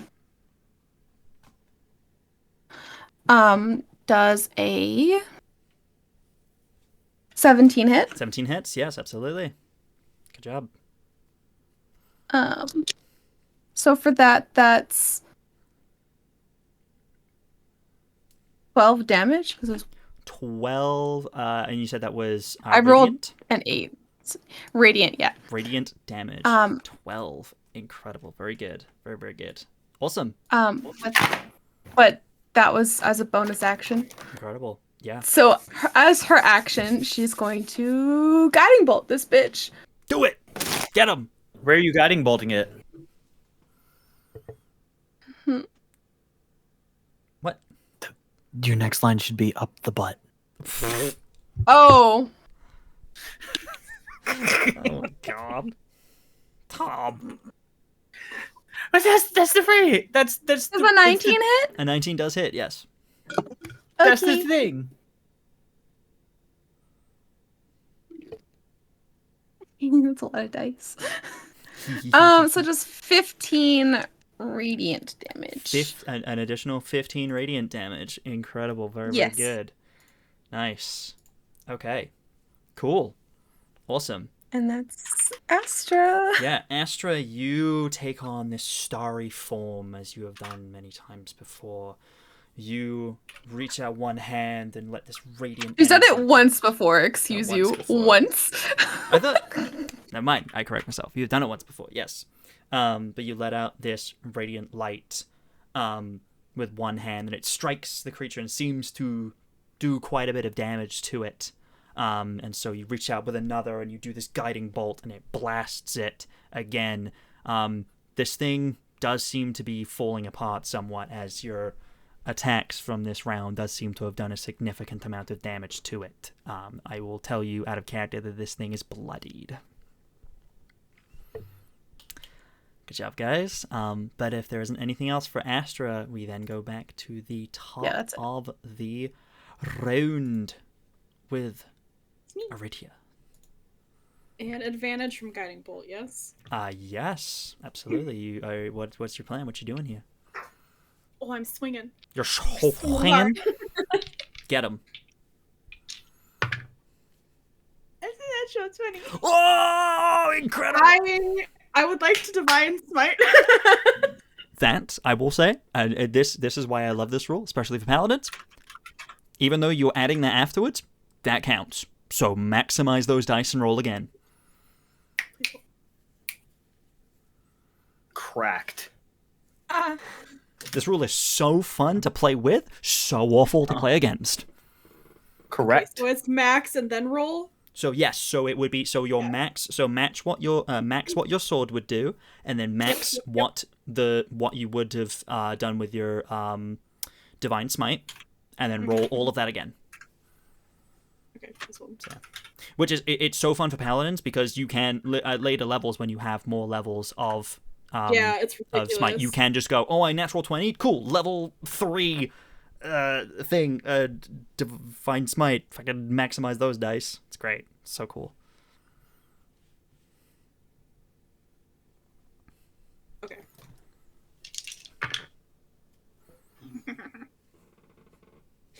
I'm so sorry. That's such a- Little witch laugh.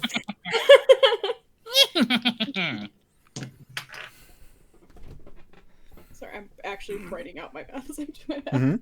That's 5. Welcome to Aridia Does Math. Hi. Do you need help with math? Nope, I got it. 15. Double check my add to my sword. Yep, it's a +5. 15 bludgeoning and 23 radiant. For a so that's a total of 30. 15 and 23 is 38. 38. 38. damage. And this is considered a magical weapon, if that makes a difference, by the way. Incredible. Yeah, you absolutely decimate this thing. You see this bolt hit, and you've taken this hit, and you're kind of like, oh, this is kind of weathering the storm as it kind of strikes you pretty hard. But then you see it strike your brother, and whilst feelings might be rage. complicated right now, that's Yeah, your there's brother, just and Rage, no and I one. just channel it, yeah. You feel this energy from your divine connection go into your sword. You feel almost like another hand there with you as you strike true, cutting through this thing, driving a deep, deep gash. One of the legs itself seems to sever as you take it off. and it seems to kind of stumble to the ground, letting out another one of these roars, still standing just as you deal a significant blow to this thing. I, with my offhand, we'll take a second swing. Go for it. Since I can do a wield.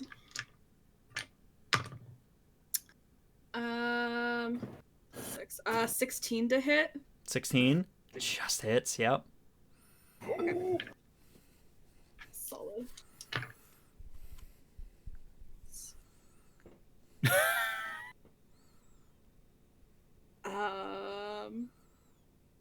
6 slashing and 3 radiant.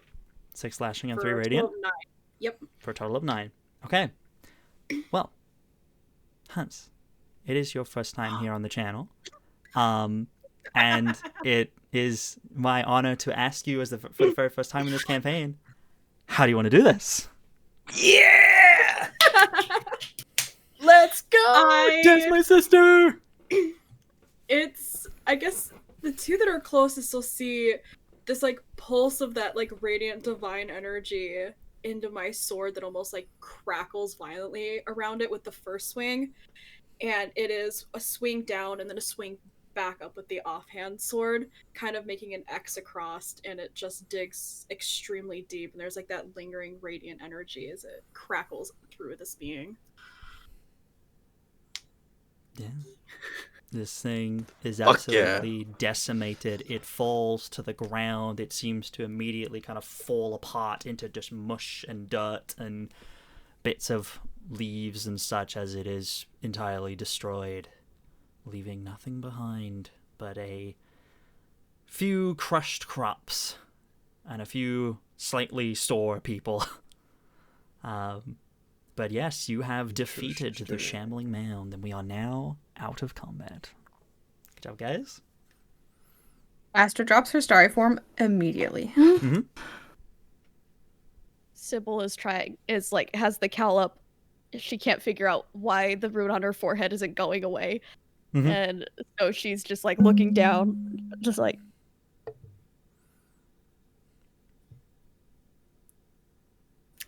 Is the shambling mound, like, disappearing, or is it like is it like rapidly decomposing, or is it still around? It's relatively decomposing, yeah. Okay. What were you hoping to do? Were you hoping to do something with it? Can I just check?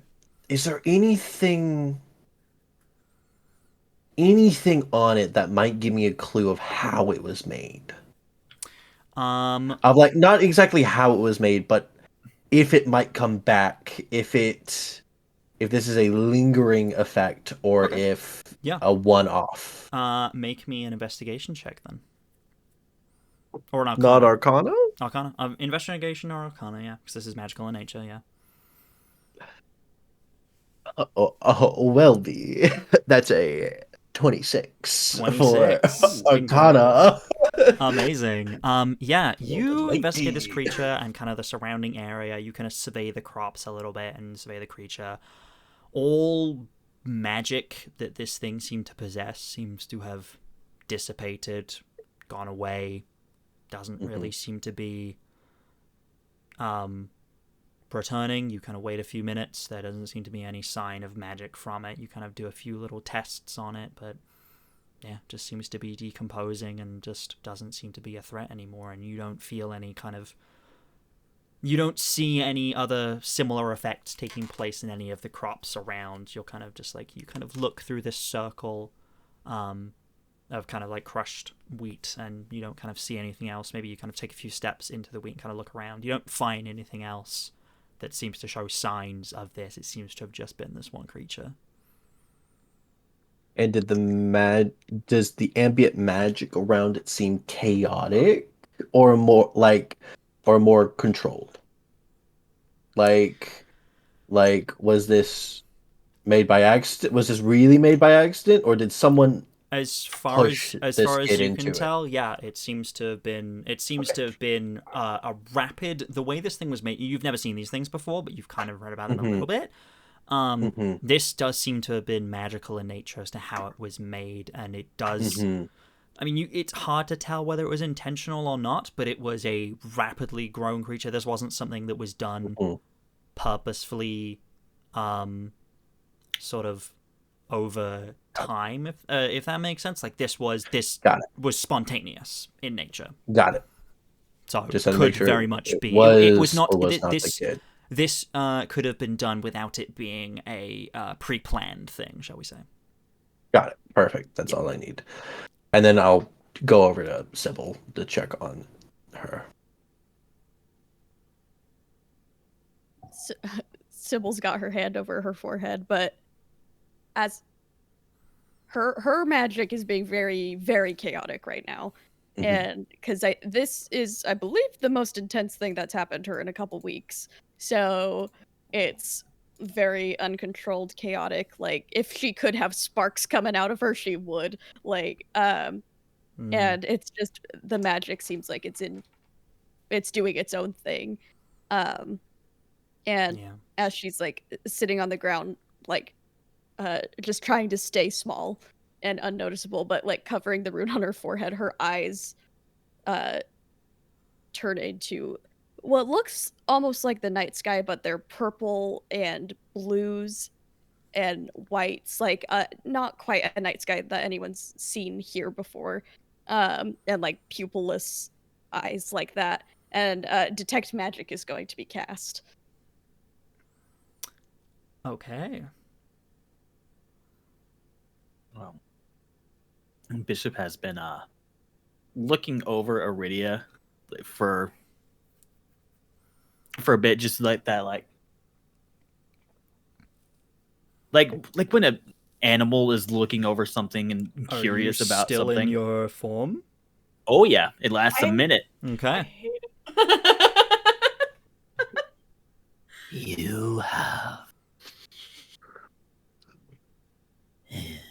You have grown stronger, sister.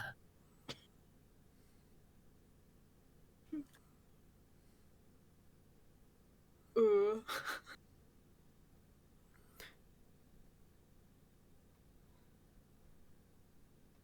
I can't.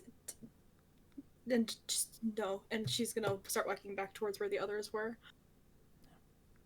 Ready as you kind of step away and kind of walking, you also hear a divine voice in your mind. Yeah. A kind of older man's voice kind of seems to almost like lean down to you. It says, I know he is your blood, but you must be wary. There are influences there that feel familiar to me. You must be cautious.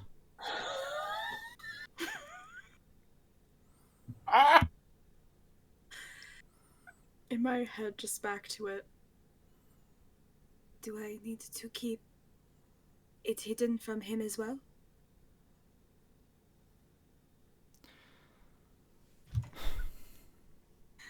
Just a sigh. I'm trying to think what he would say. He definitely takes a long moment to think. I fear the worst has become of him. At someone else's influence. That is a very difficult question to answer. For now, I would keep it from him. As you wish. Be wary, Aridia. You motherfucker.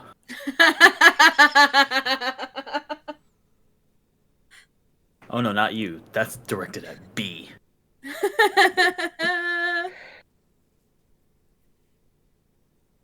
Wait, what was directed at me? Sorry? What? I said, you motherfucker. Don't worry about it. Don't worry about it. It's fine. Don't worry about it. Oh, totally fine. Totally fine. Where are you going, Bishop? Oh, actually, where are you going, Aridia? You're going over to the others? Yeah, I think if Sybil's just like having a moment, I probably want to go check on them. Yeah, I'm slowly getting closer at this point of like, hey, it's okay. Or, hey, Sybil, are you okay? Do I see anything with detect magic up? What are you looking for? I don't think Sybil's looking for anything. I think it's just something that's happening. And it's 30 feet around 30 feet? around her. Yeah. Okay. Yeah, within 30 feet of yourself. Yeah. Magic. You see the kind of the creature's like body does not seem to irradiate any magic anymore. It is just plant growth now. Seems to be dead plant. Whatever was powering this thing, magical in nature. You kind of feel an aura of there was magic here once, but it's not there anymore. You don't think this thing's coming back. Other than that, yeah, you definitely feel a deep necrotic magic of some kind coming from Bishop. And then radiant coming from Aridia. And then off kind of to the side, somewhere in the wheat, you can't see them, but you see kind of in your mind a kind of glowing gold, kind of golden blue light that also seems to be some sort of radiant magic, but slightly different.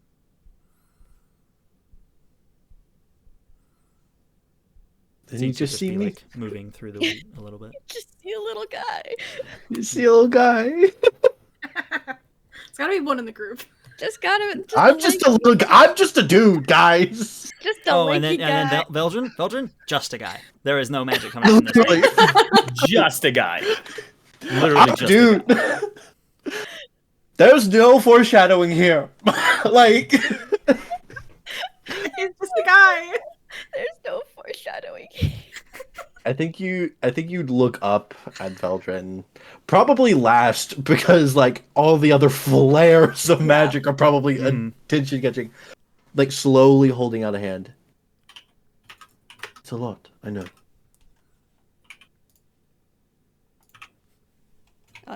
She'll like reach out and take Veldren's hand, but her eyes are still that way. They are for 10 minutes. So she's not super focused on anything right now because she feels off. Yeah. I'll probably pull her at least into a sitting position. A little overwhelming? Yes. Just breathe. Here. And I'll pick a couple of like the wheat plants from nearby. Count the little edges, stalks that come off. Gives you something to focus on. Okay. Wow, you sure know a lot more about this than I do. I studied for a while. I'm less practical, more theoretical. DM, do I have to roll a d20 again, or am I good? Yeah, you would actually. Yeah, d20. Okay. 2. 2? 2? 2. Fuck. Okay. Excuse me? That. Uh-oh. Wait, hang Kill on. me. Kill me right now. No, you'd be fine. I'm gonna. Just. Oh. Currently, that is the DC. So you're good. Okay. Meets a pizza. I will let you know I did successfully cast a spell in session 0. Or 0.5. I don't know if That's that carries right. over. We weren't doing it then. I did roll something then. Okay. I rolled that 3. All right. Let it happen. Let it happen, B. What Let it happened? happen. I don't know what would happen. Right now. It's okay. So are you saying you want to have rolled for the previous one as well, for the one in your session 0? I did roll a d20 in session 0.5. I do remember that. Okay. Oh, okay. Yeah, in fact, so you wouldn't meet it. Yeah, cool. You are desperately trying to suppress your magic. You're like, no, go away, go, stop, as the rune is just glowing and glowing. And then Veldren, you would see the two little crystals on the kind of wristbands that she's wearing around her wrists flash for a moment, and the rune seems to go away as Sybil kind of slumps. Sybil, you take a level of exhaustion. Oh. All right. Do I recognize this type of effect from the wristbands? You've never seen anything like this before. Never seen, even with someone I know's research into certain things. Roll me an Arcana check. It's gonna be very. If I don't, I don't. Very high DC, but 17. 17. I'm gonna add a D6. 23. 23. Roll the 6. You have like grasps of it. Like Okay. you're like, this is like the put it this way, the magic was there and it was very radiant and very not going away, and then there was a flash from the wristbands, and now the magic is like gone.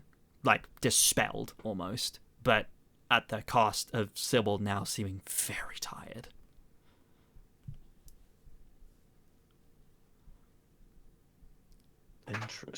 Interesting. Hey, it's okay. And I'll kind of like keep Sybil in a sitting position, almost trying to like support her, seeing her a little bit more tired. And I'll look to the rest of everyone. That was quite impressive, all of you. I also take it none of you are from here much.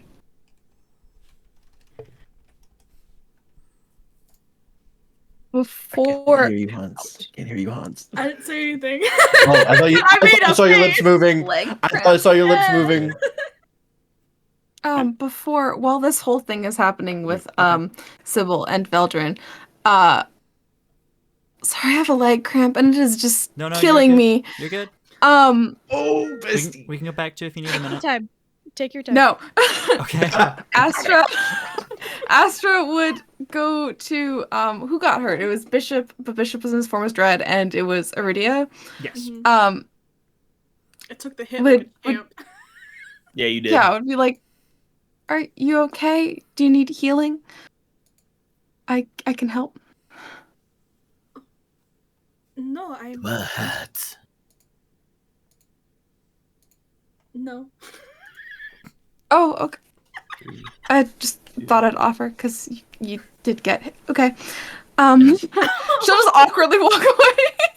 It's at about this point, as the conversation's happening, that black necrotic ooze starts to like sloth off and like drip off. Mm-hmm.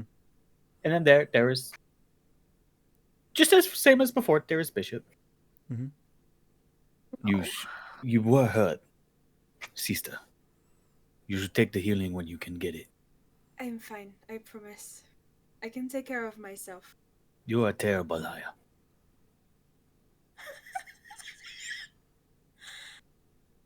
Astra, if you would not mind, and if you would be so kind, would you mind giving a bit of healing to this little ball of stubbornness? I'm taller than you. I know. I'm know. not little anymore. Thank you very much. I know. Bishop still calls you that. Astra is gonna just like look at Aridia's body language to see if she actually wants healing or not. She's just it's a weird mix of just I don't know what is going on and then now just being offended.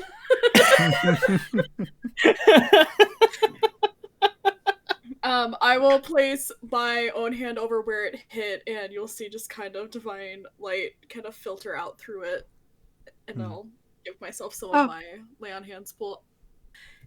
Like I said, I can take care of myself. Aridia, what does But your I do magic look like? appreciate- Me? Yeah. This one, my healing magic is almost a very pale green. Mm. Okay. And it's very soft. Hmm. Okay. Cool. Carry on.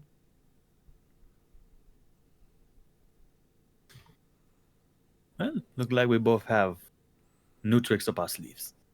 I do not know that I would call that a trick. And she'll just like look dead at you. Just I mean, it's a pretty good trick. It would keep me alive. I will say that. I don't know that alive is a word that I would use to describe you, Bishop. Well, I'll tell you this, it's better than laying in the dirt. That's how I met them. That is how I met. And when Astra. exactly did you... You were... Okay, that is a conversation that we need to have. I was planning to have that once the others fell asleep, because there's more you need to know. Yeah. Are Sybil and Veldren still like a ways away?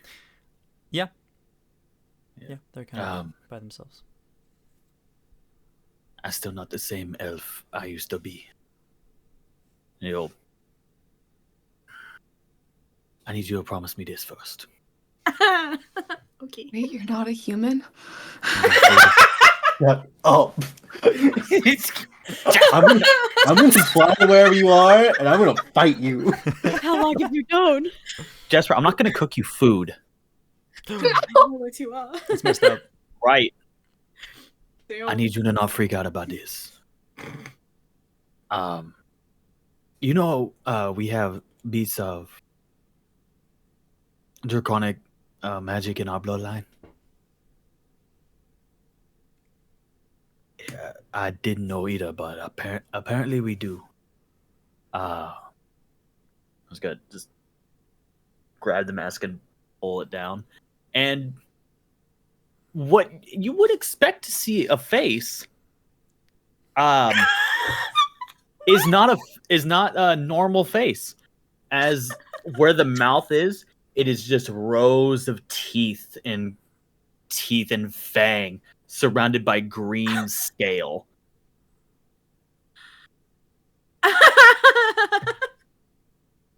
Think if Melina from Mortal Kombat was a Dragonborn.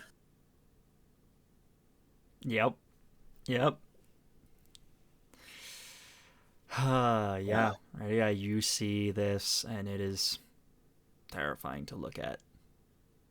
The price for being alive. It'll pull the mask back up. I do not know what deal you made, but that is a price like that.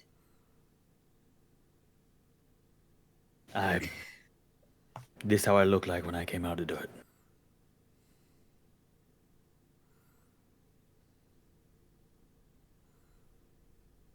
And how long ago was that? Astra's like awkwardly scooting away at this point, just like, okay. No, you stay. No, actually, how long you been? What? Two weeks? 2.5 weeks?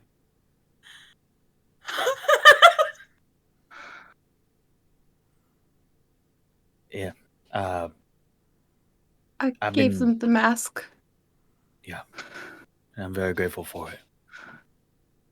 I've been out in the dirt for about a good 150 years.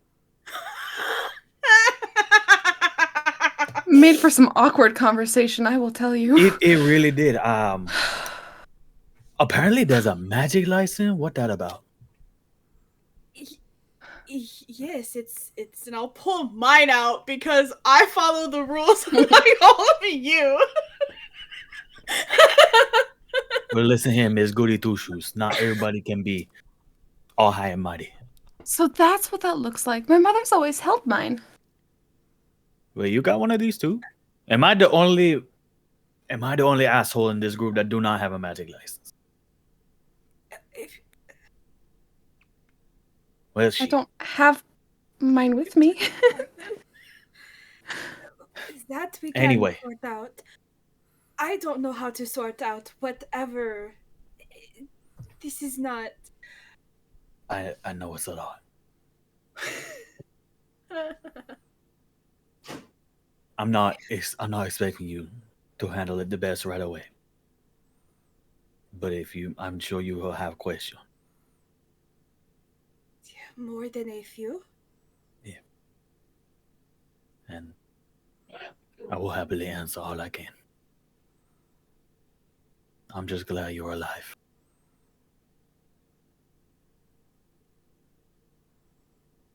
I did miss you.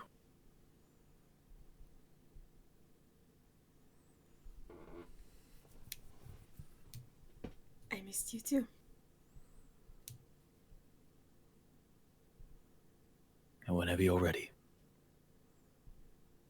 And I will begin walking towards this barn. Wherever it is.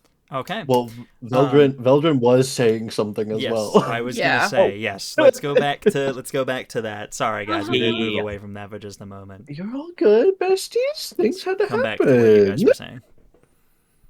I take it that some of you are not from around here. Not from here per se, but I'm from the gate.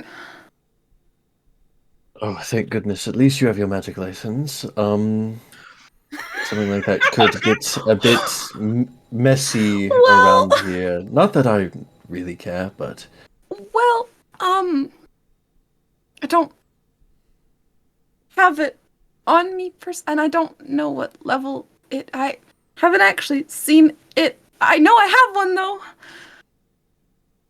Veldren, this is Veldren's like, oh, My Noted, mother is noted. my mother is very much like a helicopter parent in a way. oh my gosh, I'm so very- sorry. I fully know what you're talking about. It She is has the worst all thing. of my any identification that I might need, my magic license. She's got it all because I wouldn't need to hold on to that stuff. Oh, and I thought my mother was bad. Okay. Not Ooh, bad, and- not bad as in Oh. parenting. Bad as in helicopter. Hey, Moving on. You have no idea. Would look to Bishop. I take it you're not quite from here either. You could get in. You were very Some quiet. big- I didn't hear what you said. I take it you're not from here either. No. Listen, I do not care if you use magic. It is no skin off of my hide. However, you might get into some trouble if the wrong people, namely guards, catch that. Especially with how flashy your magic seems to be. I mean, the magic, not the flashy one. That's just me. I think you'll find that Gloria tends to be odd in that regard still. I've heard they have the magic license. Yeah, I'll hold out my own license. So am I in fact the Um, only asshole in this group that do not have a magic license? And a point to Sybil, you got one, Chef?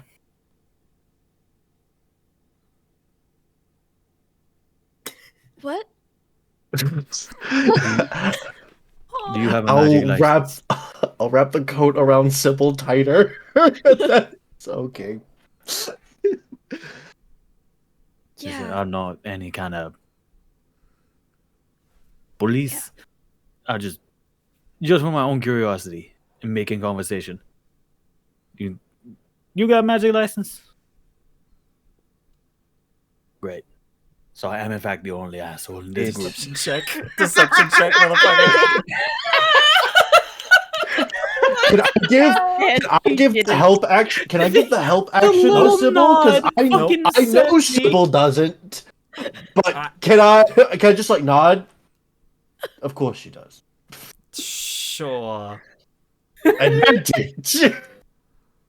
The little nod you gave Abigail was so cute. Oh my god. Adorable. I want to insight check you. I'll do it. 22 deception. I just believe them. I'm not even gonna roll for it. I just yes. Look, she's Yeah, too yeah, tired why to would- lie. The little nod Why was would like she lie? 17, so no. And Bishop? yeah, I just believe her. Okay. Yeah. Sybil has a magic license. Yeah, listen, I'm in no offense by it. Truly, I didn't. It's okay. And it's Just just gonna cause some turn trouble. back to Aridia. So I am in fact the only motherfucker in this group without a magic license. I can't go home to get mine, so I mean, but at Also, least you if have don't one. have your. Well, they won't They might, be care. able, they might be able to reissue a new one for you I mean, but why do we even need them? We didn't need them back Will- because it's their rules. will my mother find out? No. I It'd be don't fine. know why she would ask. Would Astra's mother find out? Jim? You don't know. A You don't small fucking local know, brand? motherfucker. That's meta knowledge. I don't know if they have to like go Meta-knowledge. through Guardian. I don't know if they have to go through Astra has no Guardians or idea. anything. I'm asking like the normal like reissuance of like a magic of a licenses license. are licensed to adults. Okay, I was just checking. Yeah, I yeah, was just yeah. making sure. You're good. Okay. Just making sure. They shouldn't. They should not alert your mother unless he is somewhat of a higher up. In the cities, should be fine. Well, I look at the ball gown and I'm go, also just looking at what you are wearing post Hey, right now. understood. You do kind of stand out this year. Are you part of the nobility? No, never mind. That is invasive questioning. My bad. Ignore that. Do you need to borrow some clothing that is not so ostentatious? I tried. no, you haven't. I told you when we got off the boat. That's probably gonna be a little too flashy. I just Well, meant this maybe argument as soon as we were off the boat about whether I wear my crown or not. You told me I should wear it. Yeah, Your the crown, crown. fine. a crown. Are you nobility? It's more of a tiara. Or I'm not. Per Not se. nobility. are you anyone in a position of power? You see, Veldren has suddenly gotten a little more shifty. Like, Power, I have none. I mean, you are does very your powerful there, mon Dieu. mother? Does your mother?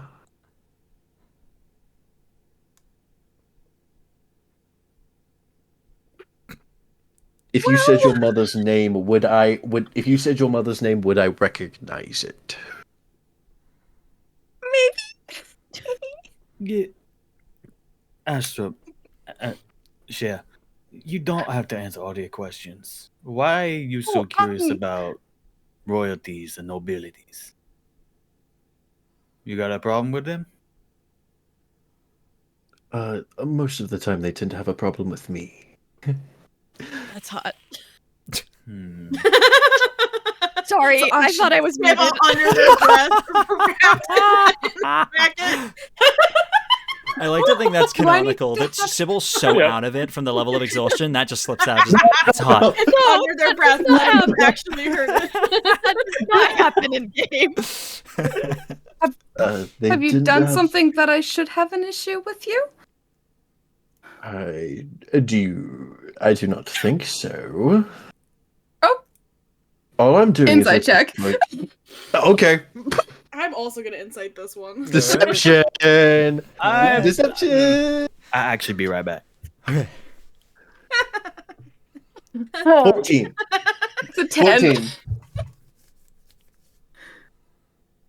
I rolled a 10. 14. Veldren seems to be telling the truth.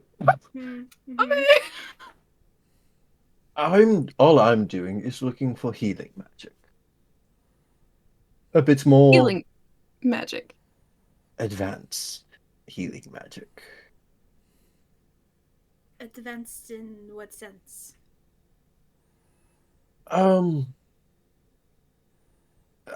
Sickness. Everything I've tried has not exactly worked. I'll kind of gesture to and he'll show his arms and not wearing the coat. You see how thin he is. His musculature is unnaturally thin. Bit of a illness brought on by magical means.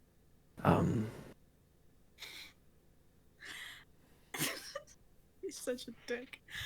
And have you tried a greater restoration? You try turning it off and on again. Truly, I would like I'm to. so sorry. Truly, I would like to know where you think I would have access to that in Gloria. Most magical licenses don't tend to go above the third circle. It was just a question. I've put in plenty of research for about the past two What years. do the circles mean? Circles of magic refer to the innate power of a spell. And so I'll kind of gesture with my hand and cast a dancing lights cantrip above my head, kind of have them circle and weave through the group. For example, the dancing lights tend to be a spell of the zero circle. Easy to cast, quick, easy, does not take any of my magical energy. The circles, like with Sybil, for example, that seemed to be something of the second circle. It refers to the innate power of a spell. The more powerful of a spellcaster you are, the higher level of a circle you could cast. Most people in Gloria have a license of first. The more advanced tend to have third level licenses. That tends to be more in the military, and I've only heard of them going up to fifth, truly. Those usually for the commanding officers of many of the military. Would I know what circle my mother has? You have barely seen your own license. That's true. Put it this way, you've never seen her act with any restriction as far as you're aware. Okay. She's never done insane level stuff, but she's never been oh, I wish I could do this thing. So you don't know really, but she's never really had any restraint with her magic, if that makes sense. Okay. I really felt any Also limitations as far as you know. Also determines the type of magical items you are allowed to carry as well.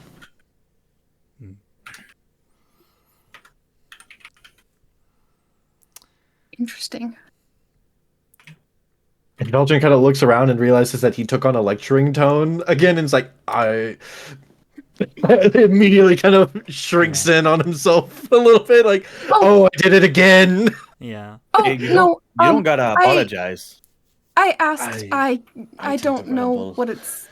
I don't know what it's like to live with such restrictions. Yeah.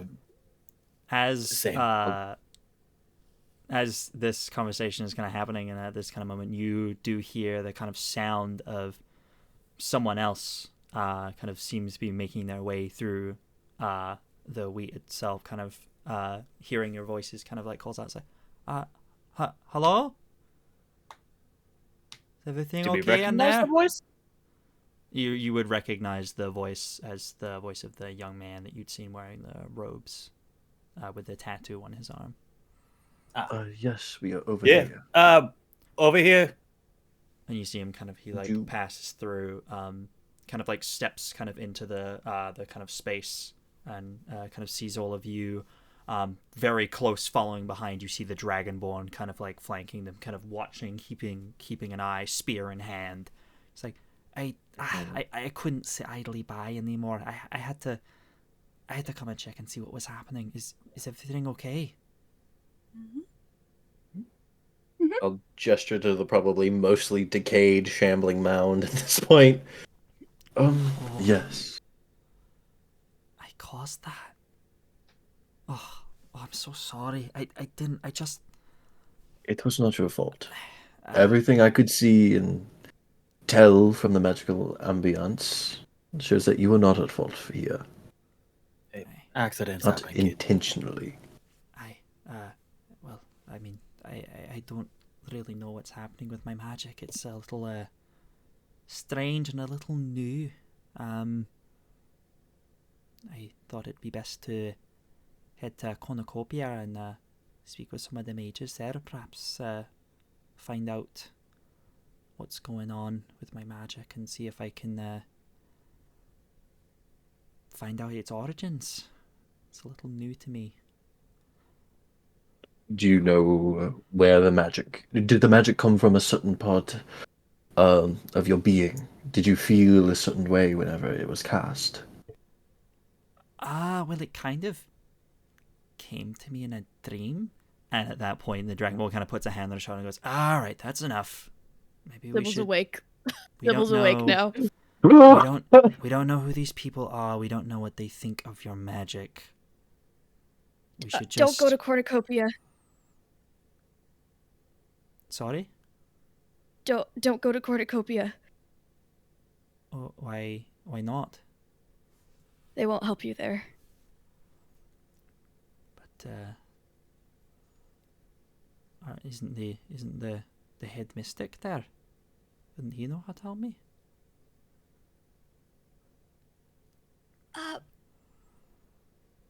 I would love to know more about how this all came about.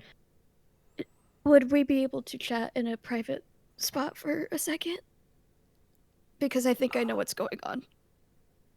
Kind of like looks between you and the Dragonborn, is like private, so long as I'm there to make sure you're all right. It is my job to look after you, if that's all right with the young lady. Can I insight check this Dragonborn? Sure. Yeah, absolutely. Good. 13. Oh, sorry, I lied. That's 12. Are you trying to like read their body language, or trying to see if they're lying, or like what's the? Yeah, I'm trying to see if they're I'm trying to vibe check this Dragonborn. Does he really want to help this kid? Yeah, from your 12, from the way he's speaking and Okay. the way he's kind of saying why he seems to be kind of being protective, he does very much seem to care about the well-being of this young man. Like, he's been charged with making sure they make it to where they're going safely. Does seem genuine as far as you can tell. Okay. Yeah. Okay. I mean, look, Axel, I know you're supposed to look after me, but I mean, I do have to let some people in. Perhaps I won't have to go as far as Cornucopia. I'm just going off what I thought I needed to know, but I know you've come a long way, but I mean, I've got to start talking to people about it. Can't keep it secret forever. And he just, this guy Axel doesn't look particularly happy about it. It's like, I suppose. And if that is what you wish, I mean, you are paying me after all, so fine. If you want to speak to this young woman, then I will be present if you want me to be, but if not, I will be keeping watch.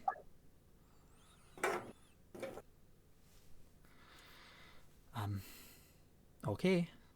Perhaps we should do this not in the middle of a field?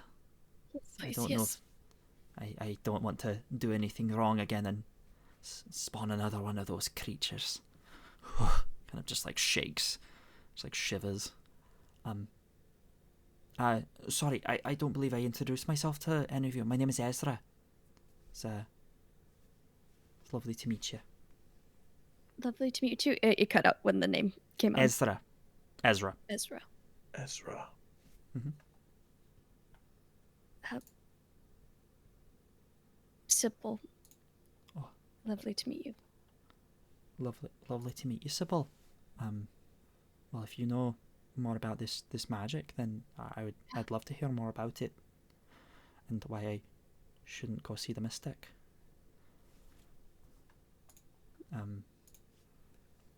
Are you okay if I bring someone with me as well? Because I am a little concerned about being outnumbered. I guess. I mean, Axel, I trust this girl.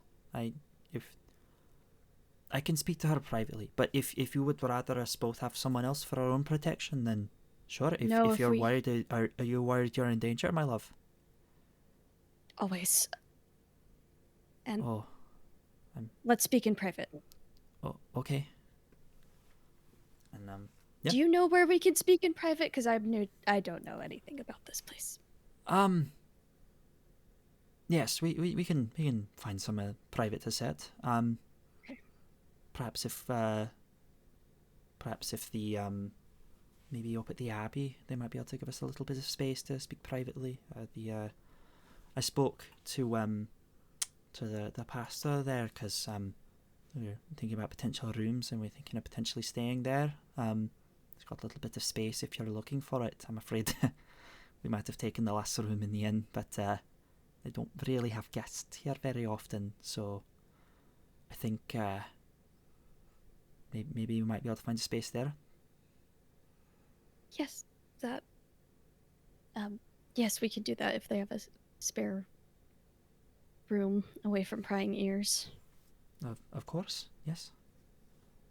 We shall do that then. Okay. And yeah, Alright. you guys can start leaving. Does everyone else leave the field with the others? Mm-hmm. Okay. I think we're some of us were heading to the barn. Head to the barn. Because that's where we're gonna be for the night. You have not confirmed that yet, but sure, if you want to go scope it out, sure. Yeah, I'm just gonna scope it out. Okay. But we can save that for later. Sure, yeah. So Bishop is going to scout out the barn. Sybil and Ezra are going to the Abbey. What does everyone else do? Probably wave to the others. It was a pleasure fighting with you. If you need any more help, all you have to do is ask. Depending on where you're traveling to, we could always use more traveling companions. We're headed to what was the coastal city again? Mistral City was where you were headed. We're headed to Mistral, if any of you wish to join us. Traveling in numbers is always a safer option here in the wilds. And I know Gloria quite well. I can act as something of a guide. You would all know of Mistral City. Astra and Bishop, you two traveled through there on your way back through, when you've just come from there pretty much. And then Sybil, you would have heard of it in passing, and Aridia, you would have been there every now and then with your traveling. Veldren, you would have also been there. So you were all aware of the city. We should know it quite well. Me and Astra, we just traveled through there. Good.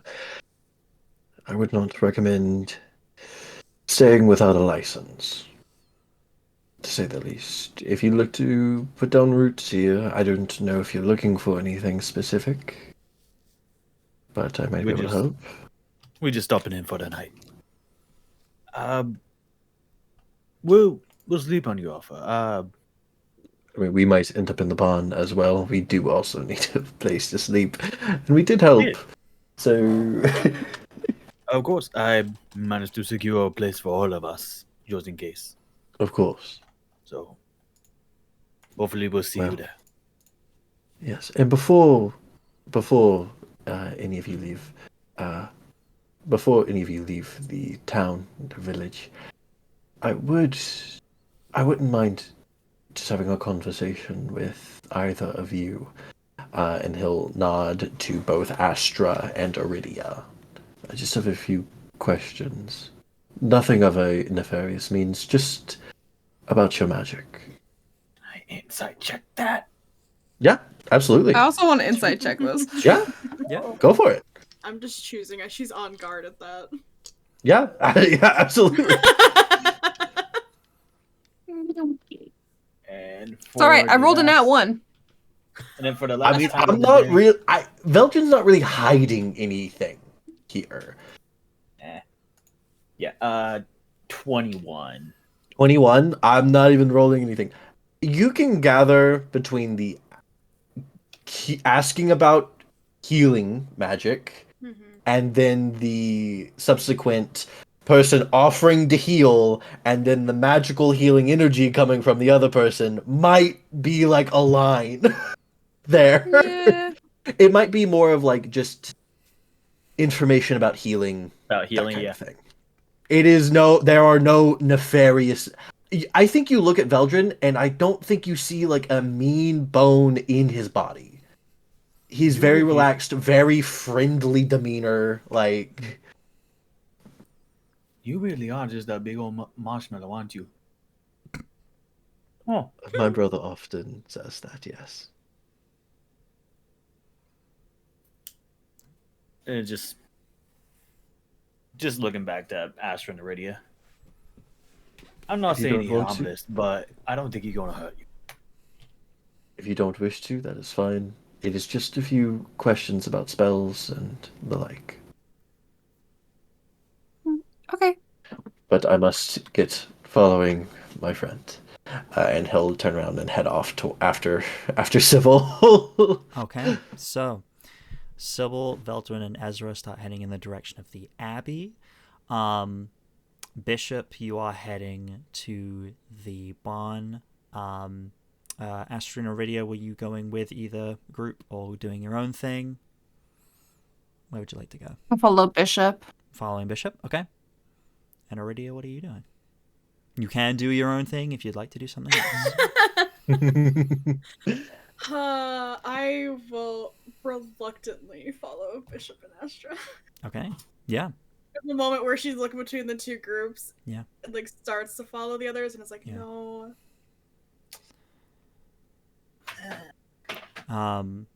You already kind of, as you kind of are looking between the two groups, unsure if to follow these new people or go with the strangely familiar sight of your brother. You once again hear a guiding voice in your mind. No. Says, despite his troubling appearance and his troubling powers, you should stay close to him. He is your blood, and I feel that, at least for now, whatever nefarious goals his patron may have, we may be able to form an alliance for now. Just be very, very careful. I will. Yeah. And you head on off. And as we see our two groups once again split from the field, we cut away from the two groups and we see two kind of figures at the edge of the village talking, kind of conversing in some way, kind of looking over towards kind of seeing the group of you kind of come out of the field, kind of going your separate ways, kind of seem to look over towards the group of Sybil, Ezra, and Veldren. I swear. And kind of seem to exchange some words. One of them nods and starts heading out of the village, heading in the direction of Cornucopia. And that's where we're going to end today's session, everyone. Beef? What the fuck? What the fuck? What the fuck? What the fuck? I'll kill him. Hey, everybody. I'll kill him. Kill him by association. kill him I so will bad. Incredible. Well, thank you, everyone, for coming out to session 1 of Tales of Agius. I hope you guys enjoyed. This was a particularly long session just because I wanted to get some certain parts. There was a lot of RP that we wanted to get to as well. You did your first combat, guys. Woo! Yeah, it was great. It was a good time. I love combat. Hell yeah. You guys did great. Incredible. Well, yeah, thank you everyone who came out. Thank you for all the raiders that came in. You guys are incredible. Thank you so much. You guys are amazing. Thank you everyone who gave out inspiration tonight and donated points. You guys are incredible. We wouldn't be able to do this without you. Let's go around the table and let everyone tell themselves a little bit about them and where you can find them outside of this game. And yeah, we will go in the order on the stream. So we will start with the wonderful Jay. Hey, hi, hello.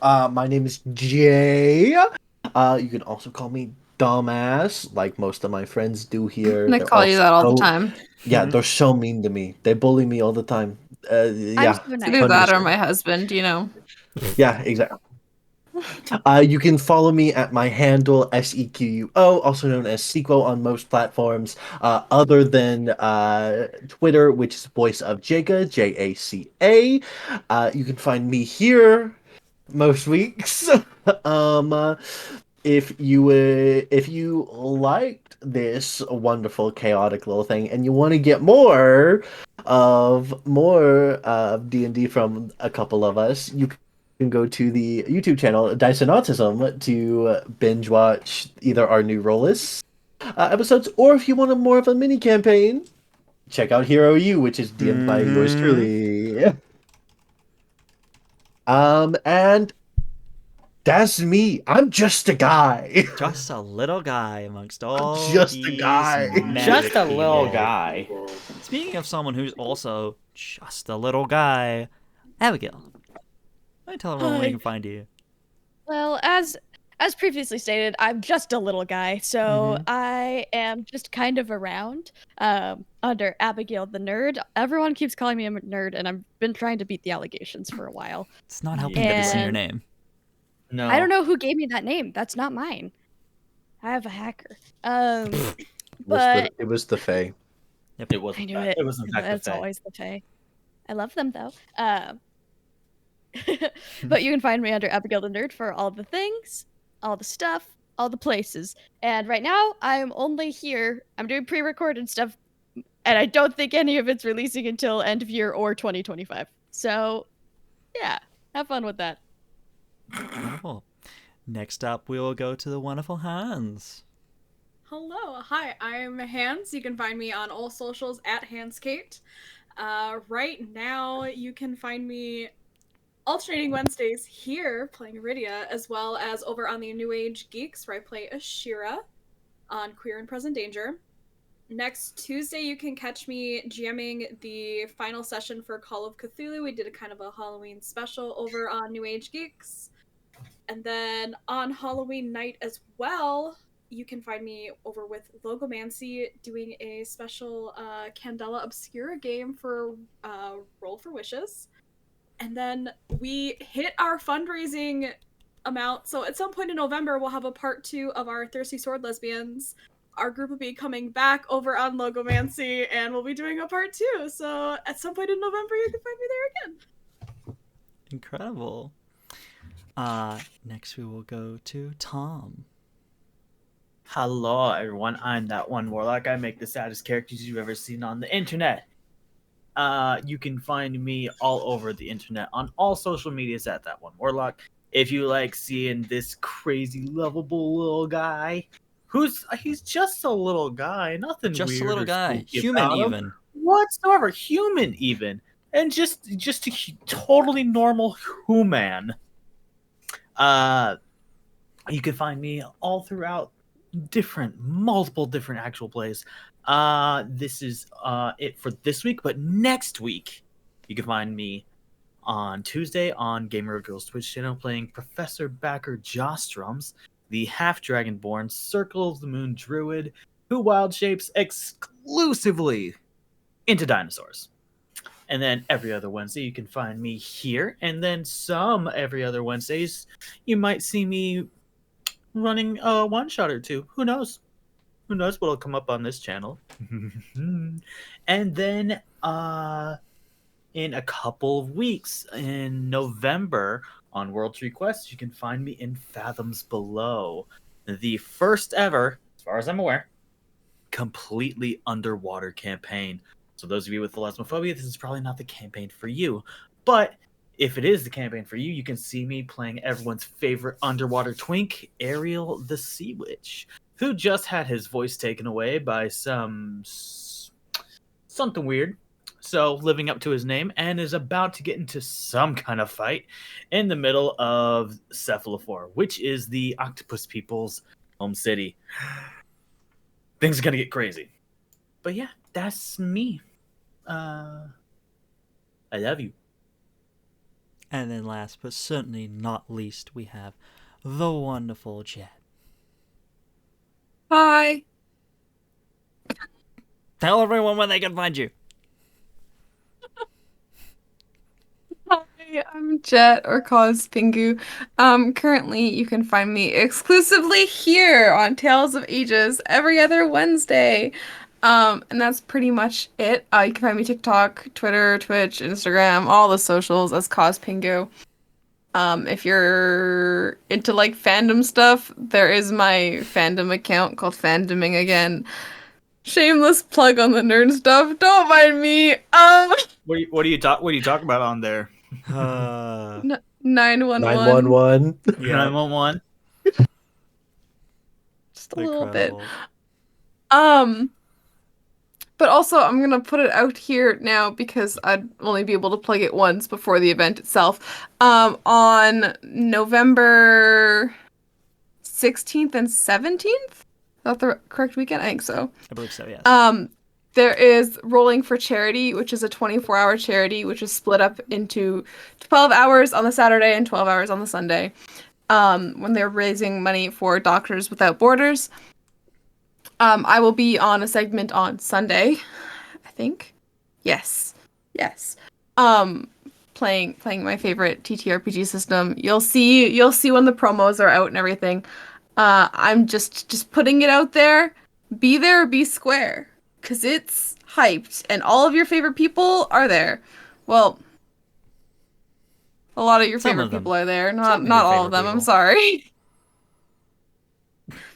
Incredible. Yeah, that's me. Wonderful. B, plug yourself. Yes, I'm gonna do that. Hi everyone, I'm B. I have been your GM for the night. Thank you all for coming out to this. I really appreciate it. This is my first time ever GMing on stream. I look forward to having more fun adventures and shenanigans with this wonderful party of wonderful, lovely beings. It's gonna be an exciting time. Yeah, got some fun stuff planned. It's gonna be really exciting, and I can't wait. You can find me at Bender's D&D on TikTok, Instagram, and YouTube. You can also find me if you go and check out on Spotify and other podcasting platforms. Era 313 is a really fun sci-fi podcast show that is now fully finished. All 8 episodes are out. Thank you to everyone who's shown support. We've had over 2,000 listens, which is insane. Thank you so much. You guys are incredible. We really appreciate it. Please go check it out. We worked really hard on it. Maybe season 2 will happen if you guys love it enough. Who knows? But there may be some fun projects coming down the line for that. So yeah, go check that out. If you're in the UK, it's 6 a.m. Why are you awake? God damn, why are you awake? It's 6 a.m. But if you're watching this on demand, hey, guess what? I'm going to be at MCM London Comic Con / Eurogamer this weekend. So if you're there, I'm going to be cosplaying. I'm going to be hanging out. It's going to be a good time. Come say hi. Please come tell me if you enjoyed the show or if you hated it. Please tell me and I'll cry. But yeah, come meet me and do some fun things. It'll be great. I can't wait. And I'll be here every other Wednesday, GMing Tales of Agius. Oh fuck, I forgot Thursdays. I will not be there tomorrow, but please go check it out because I will be traveling tomorrow for that. But please go check out tomorrow Dungeons and Demigods, which will be happening. There'll be a session happening. I won't be there, but every week I'm on there for Thursdays. Please go check that out. I completely forgot because I'm not there this week. But yes, please go check that out as well. It's our Dungeons and Dragons Percy Jackson campaign. It's very, very fun. It's really, really exciting. It's on the twitch.tv/Madaloon channel. And yeah, it's a fun time. But I think that's everything. So thank you all for watching. Tom has a thing. Before we I got one very last little thing. Oh. To the rest of my lovely cast, can we just give a round of applause to B? This was absolutely fantastic and wonderful. You did so good. So good. God damn it. Thank you for putting up with my shenanigans. My with all Me your lore shenanigans. dropping so much. Y'all dropped so I have nothing to much apologize for. lore. I have nothing to apologize for. I'm just a little guy. Yeah, You are don't just a little apologize. guy. Not apologizing for lore. No one dropping. knows anything. You're just a little nerd. Just a little guy Just a little with nerd. nothing crazy No going one on. knows anything. But yeah, thank you all so much for watching. We are going to go raid out to Funkmaster Nacho because Ryan is currently live. Go send some love to Ryan. And we will see you lovely nerds right here in 2 weeks' time for Session 2 of Tales of Agius. I wonder what will happen. Only time will tell. That's November 6th, by the way. That's 2 weeks' time. That's right. The 6th. The 6th of November. We will see you then. Bye-bye.